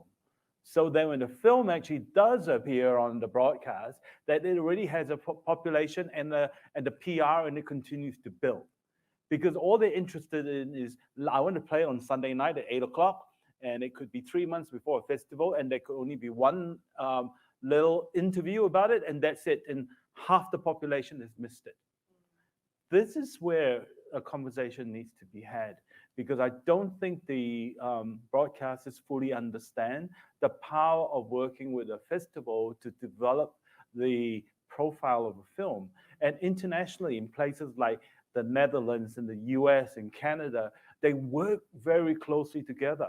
They always think to themselves, there's nothing wrong with having the 1 or 2 screenings with a festival because it helps to promote the film. The other thing, of course, is that in terms of being able to talk to, and Olivier is here, so, you know, that's a conversation that he'll probably bring back. But, you know, the conversation is like, if in fact there's an opportunity for whether it's New Zealand Film Commission or New Zealand Air or with Te Manga Pāho to working together to create some kind of distribution channel. That would be a good way to make sure that the films live, because we all make films not only for international distribution, but we want to make sure that it gets seen around our country. And that could be another way. And I think that the other thing that's happened in New Zealand, and I don't know where it's happening overseas, but our conversations with the Film Commission over the last few years has enabled the over COVID particularly, that what we're doing online is considered to be another platform of delivery. So that's just another way for them. Our conversations is about, we are taking it out. We want to be able to be seen around the country. We want to have many people as possible see the film. And I think that, you know, recognizing whoever that streamer or provider is providing that opportunity. So it doesn't need to be a first tier exhibitor, which is a cinema, that it could be all the second and third tier exhibitors that help to build the audiences. Can I just make a little tactical note for you guys, but actually for everybody? One thing that I'm Wellingtonian for my sons and plugged into government agency bullshit to a certain extent. One thing that I have for 30 years, a question I've been asking and have never heard a coherent answer to, is why New Zealand On Air have their policy that they won't retrospectively fund. Seems to me that that's actually nonsensical and especially antithetical to the reality of observational documentary filmmaking process. But even more so now, because I think, you know, they describe themselves as platform agnostic now and are very interested in theoretically grasping the sorts of opportunities that you're talking about. But because they won't retrospectively, you know, fund anything towards the production cost of the film, it prevents it from being a kind of a goal that motivates production. And it just really takes all of the energy out of it. If we could change that, I think it would unleash a whole range of possibilities for partnership with that agency, you know, who have that legislative mandate. No, good Point point. They will noted. be there on Wednesday. Yeah, you can ask. Point noted. Yeah. Any the one thing also to Elaine point is that what we suffer in New Zealand is the lack of not having a public broadcaster, which is the home for documentaries. And the hope is that maybe with the changes with RNZ and TVNZ merging, if that's going to happen, maybe there will be a chance to do that. We already expressed our interest to the committee that looked into that merge to include DocEdge. It's still early days, but certainly from what Alex already said, we will be very keen to work with broadcasters to create that platform for filmmakers to, once they end the DocEdge, to find audiences on television as well. Strength in numbers is another thing that I really want to say, is because it doesn't matter who you are. A lone voice isn't going to be enough. That's why we need to have collaborative work together to be able to change things. I think that for Dan and I and DocEdge and the people working in DocEdge, we have a small team. We have about between 6 to 9 people throughout the whole year trying to deliver everything that we're doing. It's very, very, very hard. But if we can actually find ways and means of actually partnering up with the practitioners, with the community, to be able to be more effective and being able to get our advocacy out, it's going to be stronger. I mean, if that's why we built up this new organization called DocEdge Academy, which we are starting up, which we're trying to get people to join up in, because it's an opportunity for people to be part of a membership, a whānau, and it's an opportunity for us to work together to better documentary. Because if I can go into a conversation with a funder or a broadcaster and say I've got 500 members, the conversation is going to be very different as compared to going in and say I've got 20 members. Building up the community in numbers is hugely important. And New Zealand is a bit fragmented because of geographical location. And the other thing is that we have so many guilds and organizations as well. There's WIF, there's SPADA, there's Directors Guild. There's so many organizations. And sometimes what is also necessary is for a pan-screen organization approach. It's not that we need to have one. It just means that people need to work together to create the noise. And that's not happening. And I can tell you why that's not happening. It's because of funding. Because we all want to have our patch to be able to show that we're achieving something. And if we aren't achieving something, we don't get funding. So if you are able to work together, you need to have some way to be able to sustain the type of work that you do without necessarily losing focus of your funding.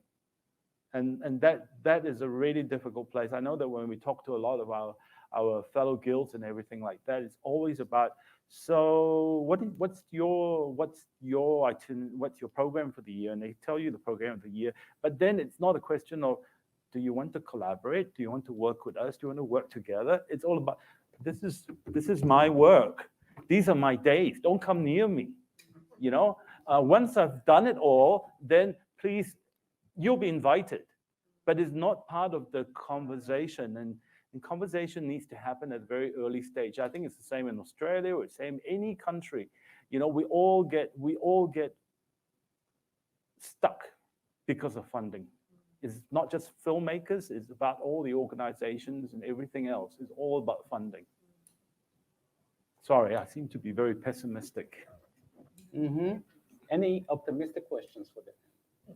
I just want to say thank you guys. I mean, I've been involved over the years, like here and there, just come and go, but I just really, you do an amazing job, and it is a beautiful festival. And yeah, I feel like that is a good idea to get everyone, all those guilds involved, because you are delivering the goods. There's so many people that want to be a part of it. They just, they just need more encouragement or something. But yeah, I really think that you do a beautiful job. Thank you. you. Thank you. Thanks. That's all I have to say. Just a comment. Yes, have all these guilds. And it's been, you know, in my journey, it's been very exciting being part of them, seeing them set up. But they're nearly all funded by the Film Commission. So this is a really good conversation to have with the Film Commission and with New Zealand On Air, who's just upstairs, and with the commissioners. And I guess I challenge you to make that meeting and get in the same room together and just say, we need to collaborate, not compete, because we are too small as a country. We only have the one purse. They're now talking about a reorganization. I just think if we can support you in that in any way we can, now's the time to do it. Do you want to Thank you. respond to that? No, I think it's a great idea. I mean, just to say, we have done it several years. Those who remember Anna Cahill and Penelope Boland, we sat in the room with the Film Commission, New Zealand On Air, all the guilds, us, discussing exactly that point. And that's how many years now? 10? I don't know, 15? Yeah. Keen to continue that, but it hasn't. Longevity is a problem. Let's be honest about this. Every organization is the same. You can talk to someone for 1 or 2 years, they're there, then they go off to another organization, and there's a loss of knowledge. So therefore, you start all over again with a new person who doesn't know anything about what's happened, and it's happening over and over again. So, you know, in the space of 17 years that we've had numerous conversations, but the problem is not because the organizations are not interested to help. It's the loss of knowledge that stops the organization from being strategic in its approach. Maybe what's been missing is a sense of crisis. There is a crisis, in my opinion, and I think there's a collapse happening that won't recover by itself. So I think there's a collapse happening that won't recover by itself, and it ought to be measured. It could easily be, really. For any given film, how many people ever see it by any means, on any screen, at any time? Because that, in the end, is why we do it. And I think that's in free fall, and part of the reason is the fragmentation you've talked about, and kind of like just a bit of, like we're like frogs in warming water to a certain extent. You know, like all of the TV documentaries got shifted to Prime and MTS, and the funding was still there. You know, it felt like not much had changed, except that the audience had dropped by 90%. And you know, and that's continuing and continuing. It's by the time we realise how severe it is, I think it's going to be too late. Absolutely. You know, we're all part of a community. We're all here for the same reason. We want to make compelling stories. We want to be able to get it out there. We just need to be able to work together, have this conversation. Like, I'm really getting a lot out of this. And having this sort of conversation inspires me and reminds me again as to why we do what we do and why we fight the fight that we do. And I hope it's the same thing for you. You know, being part of an industry event, being able to meet other people, being able to talk helps to fire you up again, because it's very easy for us to go away and then we get trapped by our day-to-day existence and we forget about things. I know that we need to kind of finish because we need to be able to get to Corrine's screening. Yes. So thank you. But also, before we leave, I'd like to thank one more time these incredible people in the back. And our sponsors. Just remind, which is New Zealand On Air and Film Commission and Getty Images and Screenwrites and Auckland University and Media Design School and EMA and Department of Sports. And let me just remind you, the Film Commission New Zealand Air aren't there because they're just there. They are actually trying to support this. But we need to have conversations and we need to be able to make it as strategic as possible. And that's it. That's my bit for today. I'm an evangelist. Thank you, everyone.